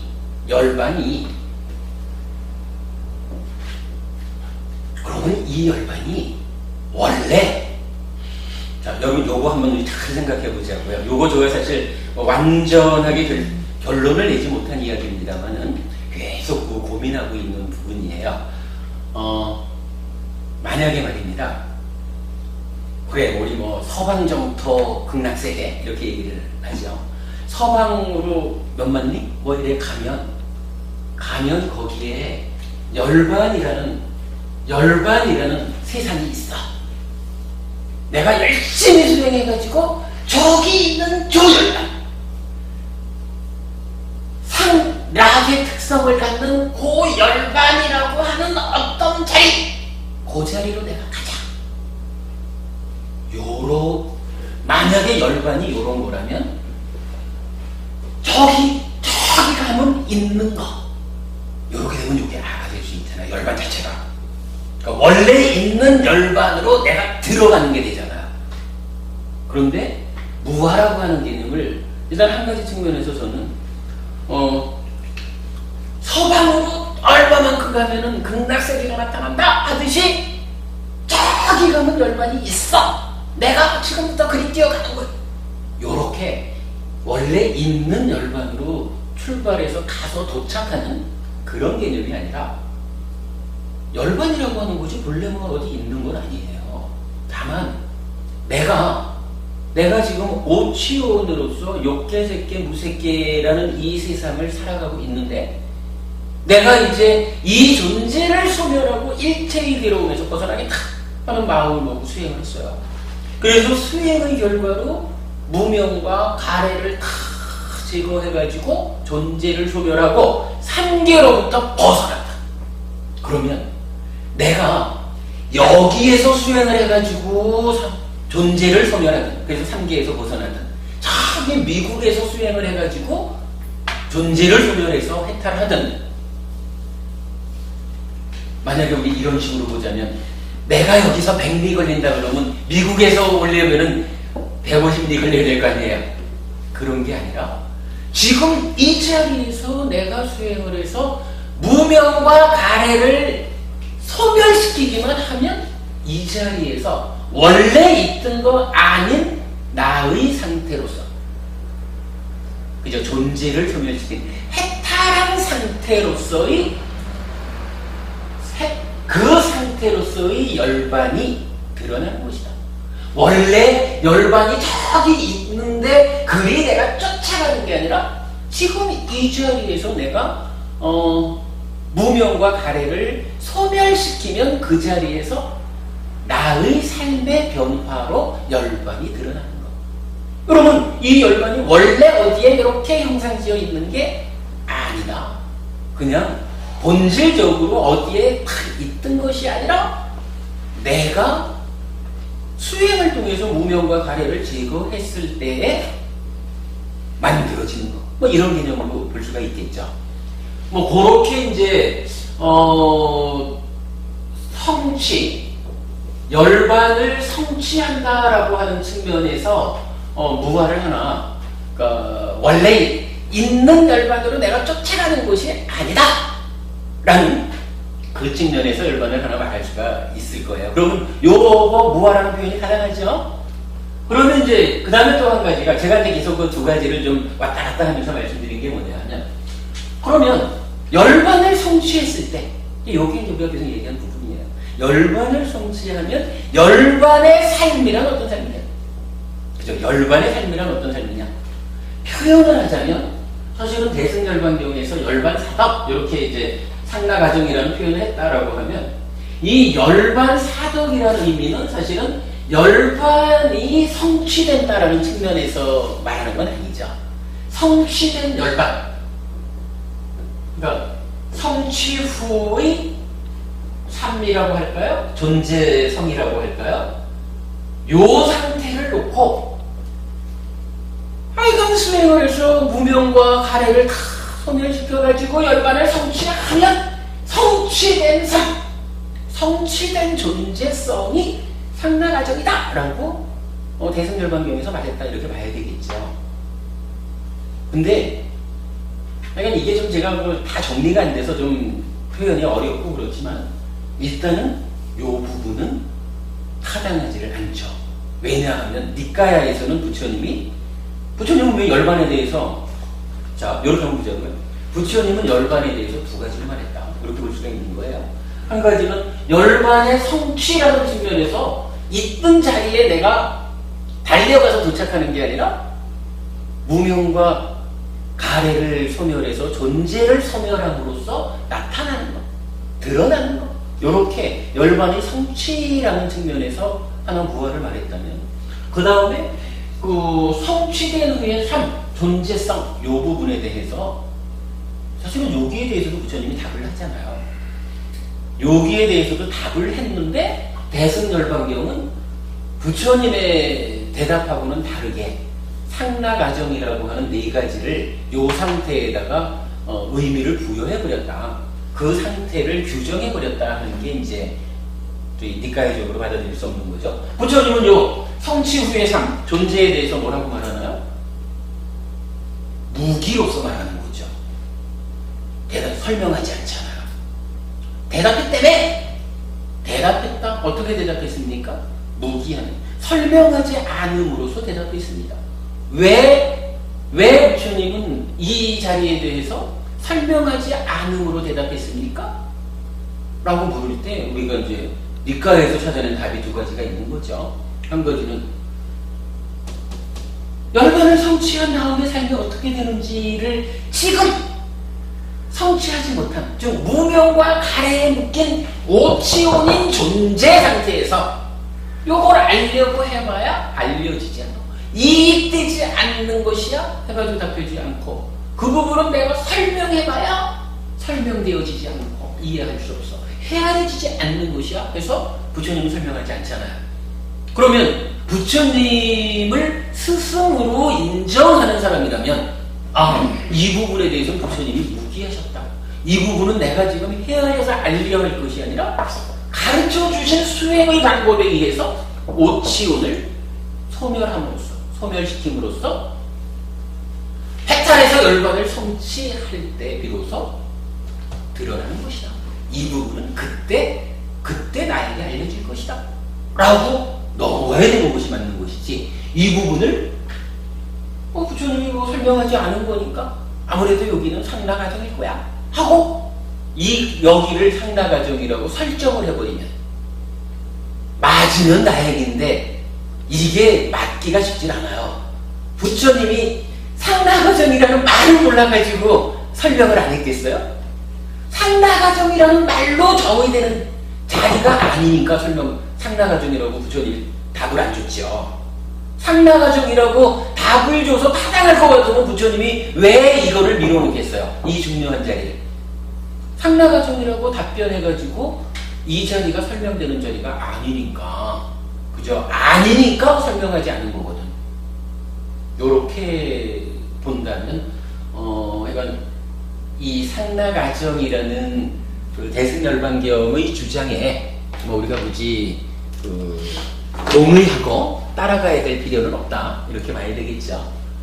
대승열반경에서 열반은 예. 지금 열반이라는 게 죽음은 아니잖아요. 우리가 그렇죠. 예. 알고 있는 열반했다 그러면 죽음을 얘기하지만 부처님 되시거나 부처님 후에도 아라한을 성취한 사람은 열반한 거 아니냐? 열반하는 거 아닙니까? 그렇죠. 열반을 성취한 거죠. 그 아라한의 삶을 보면, 살아있는 아라한의 삶을 보면, 그렇죠. 그 열반 후의 삶이 어떤 것인가 근데 이제 그거는 두 가지로, 부처님도 두 가지로 얘기를 하셔요. 그러니까 부처의 삶을, 이제 아라한의 삶을 살아있는 동안에 그대들이 몸으로 볼 수 있다. 그러니까 부처의 몸을 볼 수 있다. 그러나 부처가, 아라한이 열반하고 죽고 나면 볼 수 없다. 이렇게 설명하는 부분이 있어요. 그러니까 살았을 때는 몸이 있으니까 이건 보인다. 그러나 죽으면 보이지 않는다. 저기 열반경에 나와 있는 사덕이라는 것은 죽음 후에 그걸 살아있을 때 상나가정이 아니고 죽었을 때를 얘기하는 건가? 근데 이제 그 부분은 딱 꼬집어 말할 수는 없죠. 왜냐하면은 대승열반경에서 열반 사덕을 말하면서 그 구분해 주지 않았으니까 우리가 임의로 요 얘기는 죽은 후의 얘기인가 봐 이렇게 가져갈 이유는 없죠. 그리고 어쨌든 그 이전에 우리 공부 대상이 아니니까 굳이 열반 사덕 상나가정 여기에 묶일 이유가 없죠. 근데 저기 하여간 우리가 더더군다나 묶이면 안 되는 게 존재의 실상을 무위, 유위 이래 보았고 그 무위에 대해서 유위에 대해서 실상을 보지 못한 오해 상태가 어떻게 드러나냐? 상나가정으로 드러나잖아요. 그러면 우리 공부에서는 존재의 실상을 잘못 보아가지고 괴로움을 만드는 요런 상태인 상나가정을 좀 대승열반경에서 열반에 그친다라고 말하는 이거를 굳이 대응시키려고 할 이유는 없죠. 거기 언밸런스는 예. 이번 아트만에서도 언밸런스가 되잖아요. 몸과 마음, 그거는 조금 다른 게 우리가 여기서 언밸런스라는 말을 하는 거는요.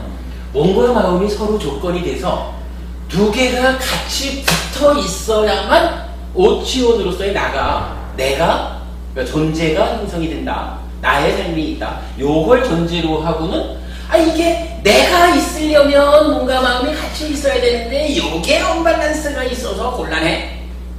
요렇게 말하는 거고 여기는 아트만이라고 하는 무슨 약간 제가 이건 힌두교 교리를 잘 모르지만 이런 측면에서만 보자면 어쨌든 아트만은 신의 분신이고 고정불변의 실체거든요. 그 존재거든. 우리는 오치온, 몸과 마음이 서로 조건 지어준 상태래야 존재가 만들어지는데, 아트만이라고 하는 것은 그 자체로서 존재잖아요. 그러니까 존재인 아트만이 이제 인간적인 삶, 그러니까 이런 삶을 살기 위해서 몸이 필요해 해가지고 몸을 가지고 오는 것, 요런 제육화에서는 물론 이제 이게 스님 말씀도 타당하죠. 어차피 오래 사는 거 짧게 사는 거니까 그러긴 하지만 이쪽에 대해서는 이제 우리가 이런 언밸런스라는 표현을 적용하지 않은 이유가 여기서는 이건 아트만 자체로서 존재고, 불교에서 보는 삶이라는 것은 몸과 마음이 만나가지고 오치온이 되어야만 존재가 되는데, 이 존재를 구성하기 위한 두 가지 조건이 언밸런스에 있다. 요것 때문에 윤회한다. 요 측면에서 설명을 하는 거니까. 무색계에서는 몸이 없는데 언밸런스라고 할 수도 없잖아요. 그래서 이제 그게 아까 말씀드린 무색계에 몸이 없다라고 하는 것은 니까에 나타나는 표현이 아니다. 그리고 바로 그 말씀이죠. 무색계가 몸이 없다라고 주장을 하려면 이거 오치온으로서 존재화되는, 오치온인 내가 욕계, 색계, 무색계라고 하는 이 3계를 무대로 윤회의 과정을 살아가는 건데, 만약 무색계에 몸이 없다 그러면은 오치온이 나라고 하는 이 나에 대한 기본적인 정의, 이게 틀린 거죠. 그리고 그래서 그런지는 모르겠지만 하여간 니까야에는 저는 아직까지는 못 봤어요. 무색계가 물질에 대한 인식을 초월했다, 싼냐를 초월했다, 이렇게 하는 표현이 되지만, 그래서 이제 공무변처가 그렇게 나온단 말이에요. 그렇지만 무색계가 몸이 없다? 아니거든요. 이런 얘기예요.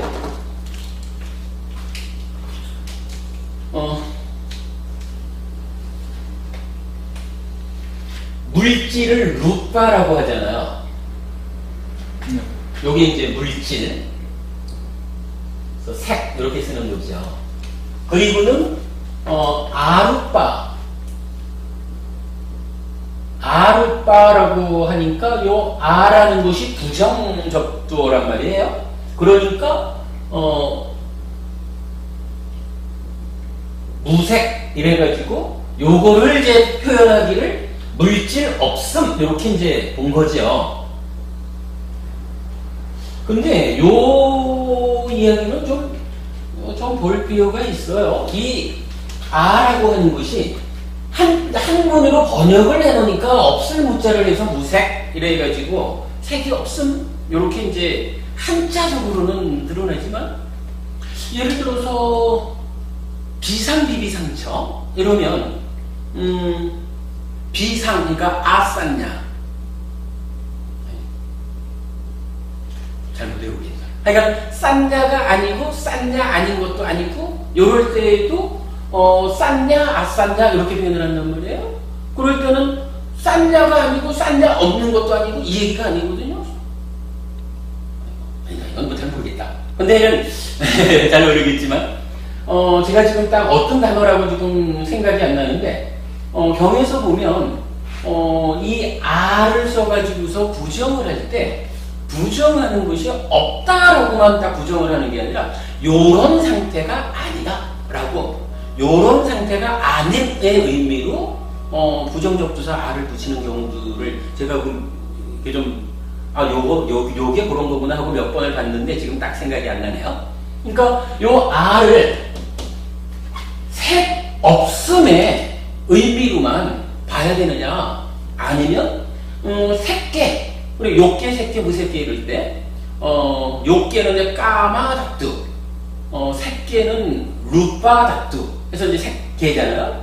그리고 무색계를 아루빠닥두 이러는데, 요 아루빠닥두 할 때 번역을 무색계로 했지만 그것이 색이 없다라고 번역을 해야 되느냐, 아니면 색계 아닌, 그러니까 색계라고 하는 것은, 그러니까 욕계가 그 까마라고 하는 외적 대상에 대한 욕탐을 그 동력으로 살아가는 세상이라면, 새끼의 세상은 똑같은 이 몸과 마음이 물질적인 세상을 상대로 살아가는 가운데서 까마라고 하는 외적 대상에 대한 욕탐을 제거하고 나면 요게 새끼 세상이 되는 거잖아요.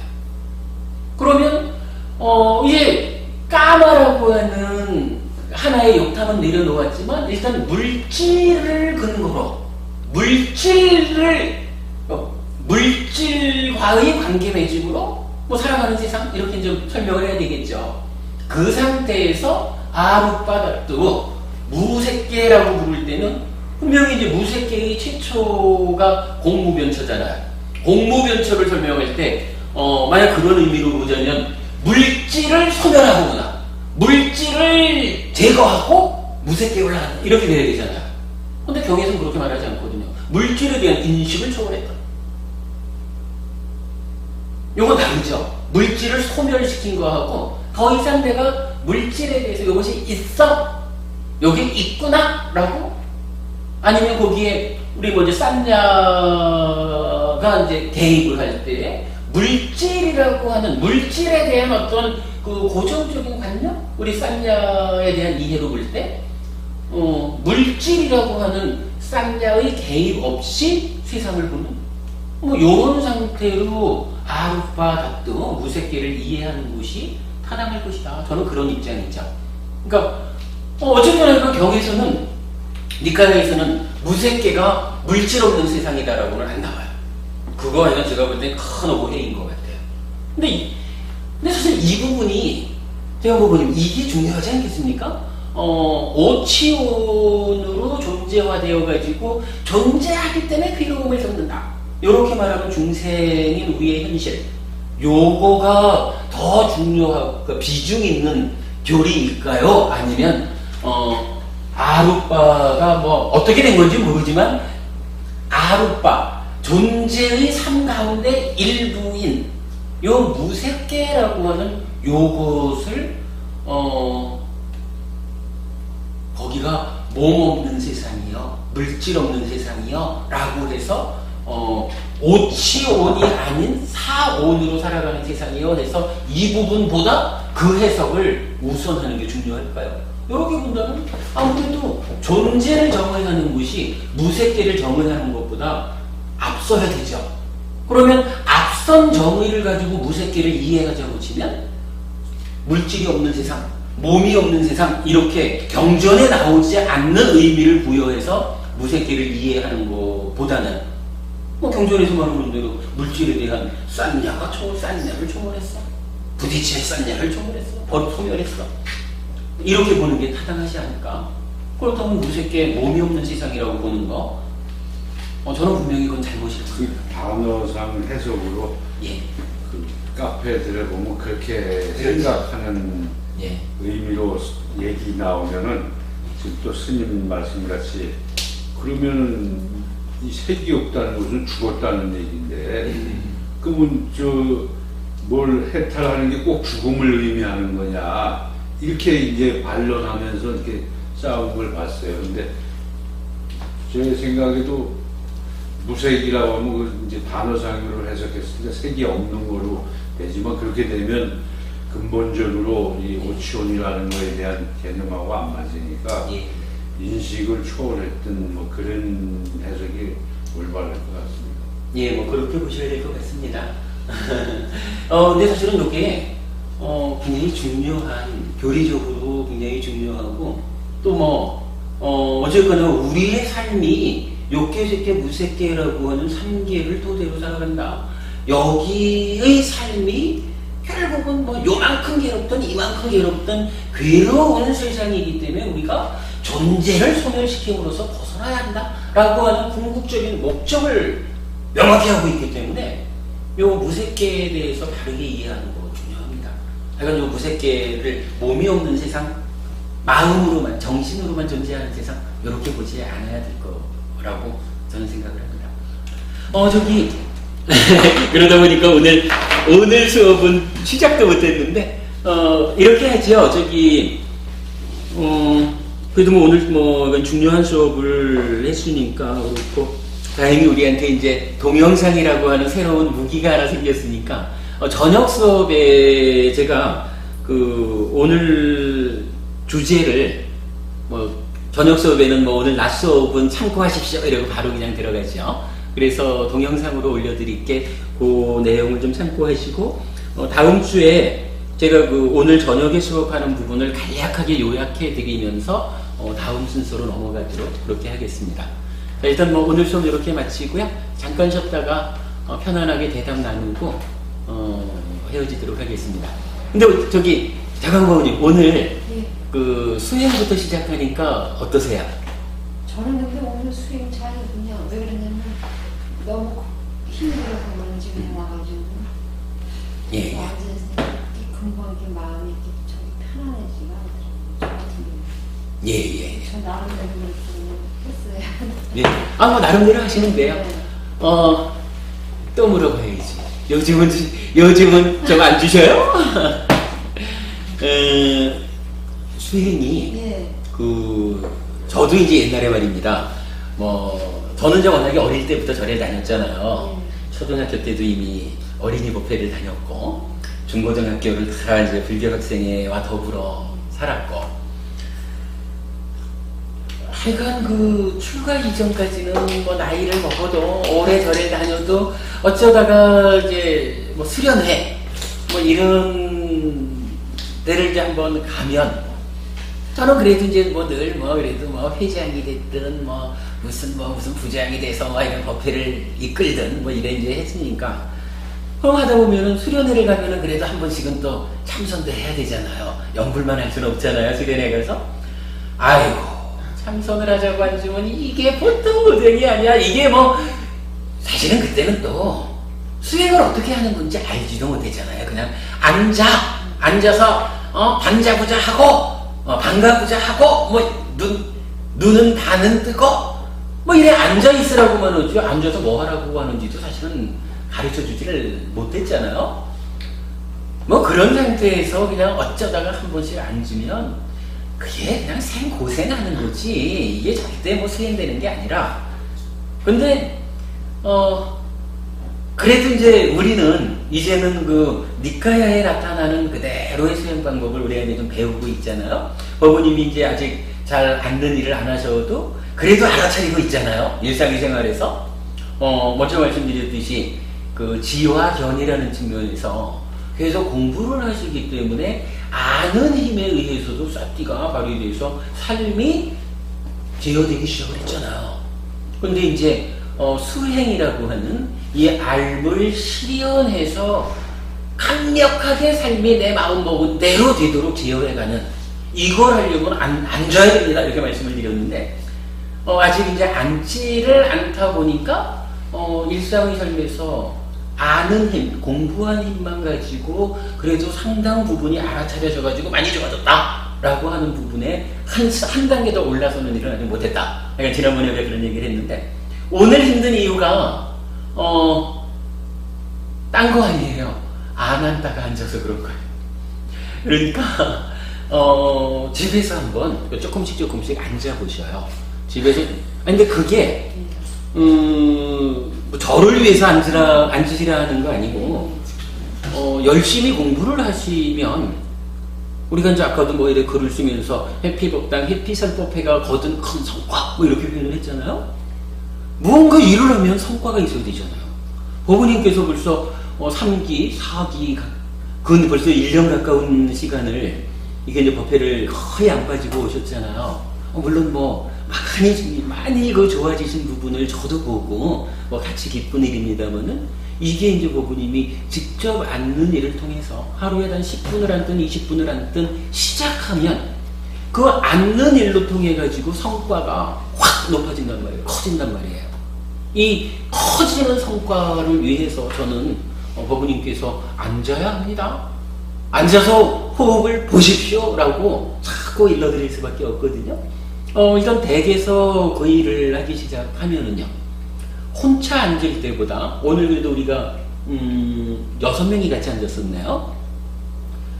이 수행을 함께 하는 이런 대중을 뭐라고 부르냐 하면 도반 이렇게 부르잖아요. 도반들과 함께 자리에 앉으면 수행이 잘 되거든요. 일단은 그 분위기가 수행하는 분위기에 다 들어가는 거거든요. 일주일 내내 집에서 10분을 하든 20분을 하든 틈틈이 앉는 가운데 목요일날 법회를 오셔가지고 우리가 이건 대원정사하고 스케줄을 맞추다 보니까 순서를 바꿨는데 제 생각에는 잘 바뀐 것 같아요. 그래서 수행 설법 그 법회 이전에 수행을 하고 시작을 하니까 참 좋은데 법우님도 마찬가지라 댁에서 이렇게 그 수행을 직접 실천을 하다가 이제 법회 와가지고 아까도 30분씩을 앉았죠. 30분을 이렇게 딱 앉으면 이제 도반들과 더불어 그리고 또 어쨌든 해명스님도 계시고 저도 있고 그래도 출가자들도 같이 앉잖아요. 어찌 보면 또 잘났고 못났고를 떠나서 그래도 수행하는 자리에서 출가자와 함께 수행하는 일도 그렇게 쉬운 일은 아니잖아요. 경우적으로 볼 때 그러면은 일주일에 한 번은 이렇게 스님들과 도반들과 더불어 수행을 하고 나머지 시간은 집에서 혼자 내가 그 수행의 힘을 유지해가고 요래하면 지금 교학적인 공부를 통해서 그 향상된 알아차림보다 훨씬 강력하게 그 삶을 바꾸는 힘이 생긴다는 거죠. 성과를 거두는 거죠. 그런 측면에서 더 말씀드리는 거고요. 그렇게 한번 해보셔요. 노력하겠습니다. 노력하셔요. 집에서는 예. 진짜 아무것도 할 게 없다거나 큰 마음 먹지 않으면 좀 어렵고 이런 데서 단체라면은 또 그 힘에 같이 가는 거라서 집에 있어서는 웬만해서는 어렵습니다. 집에서 할 때 제일 좋은 방법이 일어나자마자 하는 게 제일 좋아요. 그건 그러면 할 수 있겠다. 일어나자마자 하면 근데 다른 일을 시작하고 나서 이제 좌선해야지 이건 안 되는데 눈 뜨자마자 세수를 좀 하고 가서 앉으면은 그거는 일어나는 시간은 좀 늦은 것 같은. 그러니까 10분 먼저 일어나면 10분 앉을 수 있고 20분 먼저 일어나면 20분 먼저 앉을 수 있고요. 그렇죠? 근데 지난번에 진영 스님이 최저 1시간을 앉았어야 된다고 그때 한번 그런 말씀하신 것 같은데. 예, 그런 말씀을 하셨던 것 같아요. 그리고 아니요, 보통 우리 이제 수행처회를 가도 보통 앉으면 다 1시간씩을 앉고 1시간 앉는 일에 어느 정도 이렇게 익숙해지면 그 다음에 30분을 늘려라 이런 식으로 이제 앉는 시간을 늘려가거든요. 기본적으로 이제 1시간이라고 하는 것은 의미를 가지고 하는데 지금 이제 우리가 수행에 딱 몰입해 들어가기 전이라면 우선은 단 10분이 되더라도 그 수행하는 일에 익숙해지는 게 필요한 거예요. 제가 출가한 이제 그 바냐라마에서 가장 바냐라마 얘기를 참 제가 오랜만에 하네요. 가장 강조해서 했던 이야기가 안개 속을 걸으면 옷이 젖잖아요. 안개 사실 비 아니잖아요. 그런데도 안개 속을 걷다 보면 옷이 젖거든요. 수행을 즐기다 보면 10분도 좋고 20분도 좋고 수행하는 일을 즐기면 이제 수행하는 사람이 되는 거예요. 안개 속을 거닐면 젖은 옷이 되듯이 수행을 조금씩이라도 즐기기 시작하면 즐기는 가운데 수행자가 되는 거거든요. 그리고 이제 단 10분이라도 하십시오라고 말씀드리는 이유의 또 큰 거 하나가 집에서 10분씩이라도 하잖아요. 20분이라도 이렇게 늘려서 하잖아요. 그러면 이렇게 일주일 만에 오셔가지고 30분을 앉는 일이 고생스럽지가 않은 거라. 근데 안 하다가 일주일에 한 번 와서 아이고 다들 앉았으니 나도 앉아야지 하고 앉으면 이 30분이 수행하는 시간이 아니라 참는 시간이 되는 거예요. 참는 시간. 고통이. 그럼요. 속구가 버려야 하는데 그냥 이게 가라앉지가 않는 거예요. 가만히 보니까. 예. 근데 이제 그렇기 때문에 이건 댁에서 방금 이제 대원부부님이 좋은 답을 주셨어요. 일어나자마자 가능하면 10분이든 20분이든 평상시보다 조금 일찍 일어났죠. 뭐 그래가지고 아까 제가 보니까 앉는 자세는 뭐 충분히 갖추셨더라고요. 이게 손을 이렇게 이제 앞으로 내미셨던데 뭐 손은 하여간 어떤 형태로 해도 관계가 없으니까 뭐 하여간 앉아있는 동안에 손 때문에 자세를 움직여야 하는, 손이 불편해서 그렇지만 않으면 되니까 아까 뭐 허리도 반듯하니 잘 세우셨고 뭐 자세는 좋았었거든요. 그러니까 그 상태로 하여간 해보는 거죠. 그러면서 호흡을 보면서 만호야 호흡 보자. 떠나면 알아차려가지고 망상원이치, 들어올 땐 들어오는 줄 알고 나갈 땐 나가는 줄 알고, 너무 단순한 거 할 수 있잖아요. 그것만 해보는 거예요. 그러다 보면 힘이 생기는 거라. 해보셔요. 버스나 때문에 여기 해피스님 일로 왔는, 이렇게 어떻게 해서 여기 왔는데 오히려 좀 말씀에 제가 지금 이렇게 이렇게 이렇게 조금 이해가 되는 거예요. 근데 정작 그거는 왜 이렇게 안 되는지요? 근데 이제 그거는 다 안 되죠. 다 안 돼. 저는 하여간 많은 사람들하고 그런 얘기를 하지만 동시에 가야 되는 거라. 이게 교학만 하고 어머님처럼 교학만 하고 수행 안 하면 그죠? 길이 저기 있는 줄 알지만 내가 도착하지 못하는, 맛있는 게 저기 있어도 보고 침은 흘릴 수 있지만 먹지는 못하는 요 상태와 같은 거죠. 그런데 교학을 안 하고 수행만 하잖아요. 그러면 가자 하고 열심히 가는데 이게 가야 할 자리로 가는 건지 그거 분명히 모르잖아요. 지금 부부님 공부가 이렇게 조금 알 것 같고 재미도 있고 뭐 이런 부분이 그래도 공부를 해온 과정이 있으니까 좀 이해도 되고 이래 되는 거죠. 근데 공부하지 않은 상태에서 그냥 한두 마디로 앉아서 배를 보고 뭐 이렇게 해가지고 시작을 하면 열심히 배를 보면서 수행을 하고 열심히 마음을 보면서 수행을 해도 이게 갈 길로 가는 건지 사실은 누가 그거를 보장을 해줘요? 공부를 하는데 공부를 통해 가지고 내 갈 길이 맞는지 확인하면서 가야 올바른 길도 최단 거리로 가는 거거든요. 아까 직접 가는 길을 두고 돌아갑니까? 나 그거 싫습니다 이런 표현도 있지만 어쨌든 교학과 수행이 같이 가야 되는 거예요. 그럼 법무님은 지금 그래 말씀 이제 윗바사나 하려고 왔는데 공부가 주가 됐어요 뭐 이런 식의 표현인데 뭐 괜찮아요. 그동안 이제 윗바사나로 내 갈 길을 달려가기 위한 준비를 지금 잘 했다. 이제부터라도 뭐 공부도 계속 해야 되지만 이제 보았다 이제 뛰어가자 하고 아침부터 이제부터 아침에 앉으면 되죠. 그러면 교학과 수행이 함께 가는 거죠. 두 개 반드시 함께 해야 되는 거예요. 그렇게 봐야 됩니다. 스님 제가 작년에요 예. 보리수 선원 거기 2주에 그게 있어요. 집중수행. 2주 하는 거요. 예예.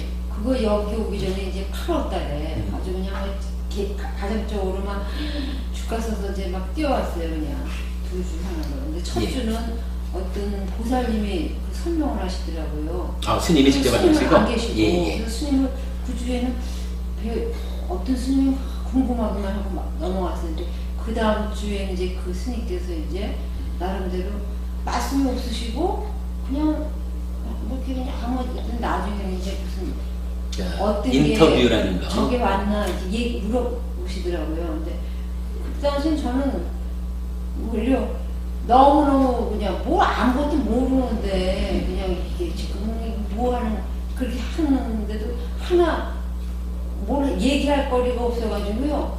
그런 좀 물어볼까봐 이렇게 했었어요. 제가 원래 피하는 거 좋아하는 사람인데 그래가지고 보리수 선언에 대한 인식이 제가 안 좋아요 나름대로.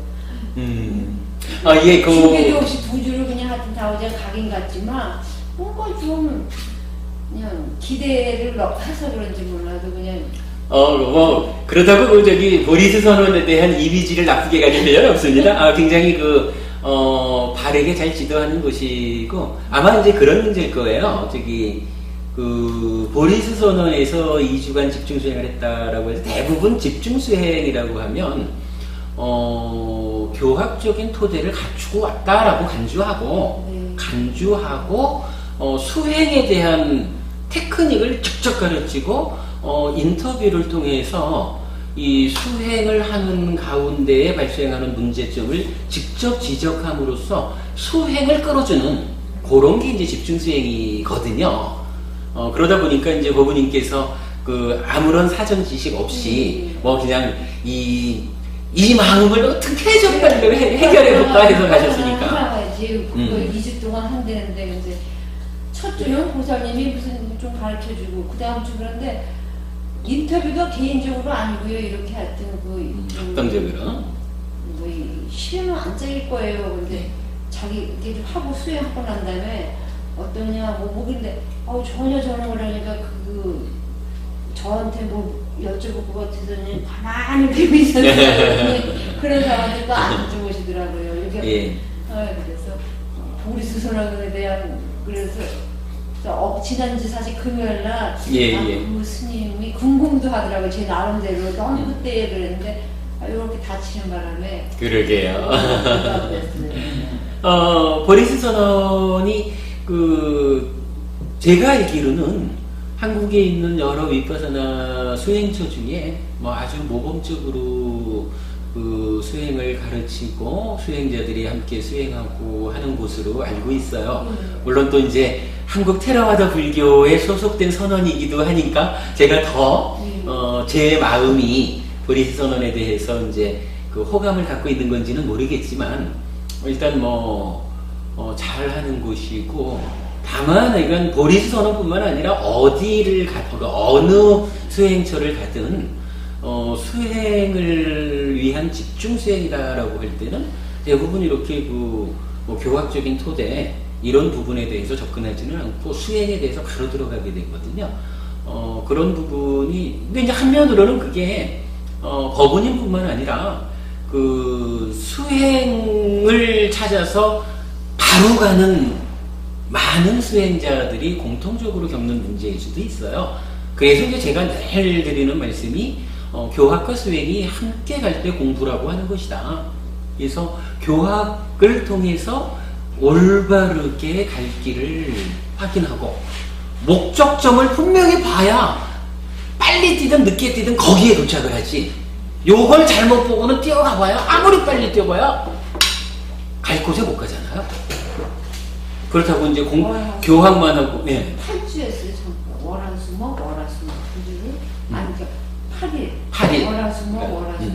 근데 그런 것이 짧은 시간은 아닌데. 근데 이게 그게 제가 이렇게 하면서도 이게 맞는 건가 이게 어떻게 되는 건가. 근데 그냥 뭐 여쭤보기도 뭐 하고 그냥 제가 그냥 받아들이는 그런 정도를 하는데 전혀 저는 그냥 우주 그냥 제가 급해 달려갔지만 누구한테 물어보니까 보리스 선언 아니면 뭐 호두마을 천안에 호두마을을 얘기하더라고요.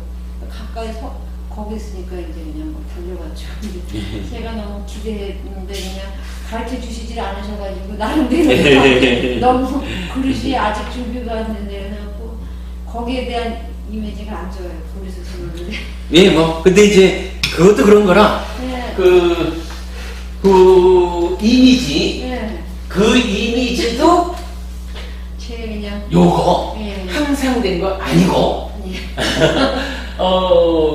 만약에 이제 법우님께서 그 8일간 그 수행했던 그 내용들을 기억을 하고 있다면 기억을 하신다면은 지금 이제 우리가 이렇게 이제 공부를 하면서 부처님이 삶을 이렇게 보셨구나 라는 측면 그리고 또 한 측면에서는 부처님은 삶을 바꾸기 위해서 이런 방법으로 수행하라고 하셨다 라고 하는 수행 방법에 대해서도 우리가 계속 익히는 거지 않습니까? 그렇게 하다 보면은 수행에 대한 어떤 이해가 법우님한테서 일어나면 그때 보리스 선언에서 내가 기억하기를 요러요러한 것이 있는데 그게 이런 의미였구나. 그때는 내가 이해하지 못하는 것 때문에 워낙에 급한 마음으로 갔으니까 내가 이해하지 못해서 그 8일간의 수행의 시간에서 성과를 내지 못했구나. 요렇게 바뀔 수도 있어요. 그렇게 바뀌는 걸 뭐라고 하냐면 무상 이렇게 부르는 거예요. 그죠? 이미지가 한번 그때 좀 뭐 불편한 이미지가 있었다 그래가지고 고정된 거 아니고 법우님이 공부를 해서 이해도가 향상된다. 이렇게 조건이 바뀌면 조건 따라서 이미지도 바뀐다. 무상인 것이다. 이렇게 설명되는 거죠. 저도 지난 금요일에 참그 스님의 법문 듣고 싶었는데 아주 너무 아쉽다. 다음에 또 기회가 있을 거고요. 그때 오신 보리수서는 그 보리수선. 네. 그분 아주 웃는 게 호탕하시대.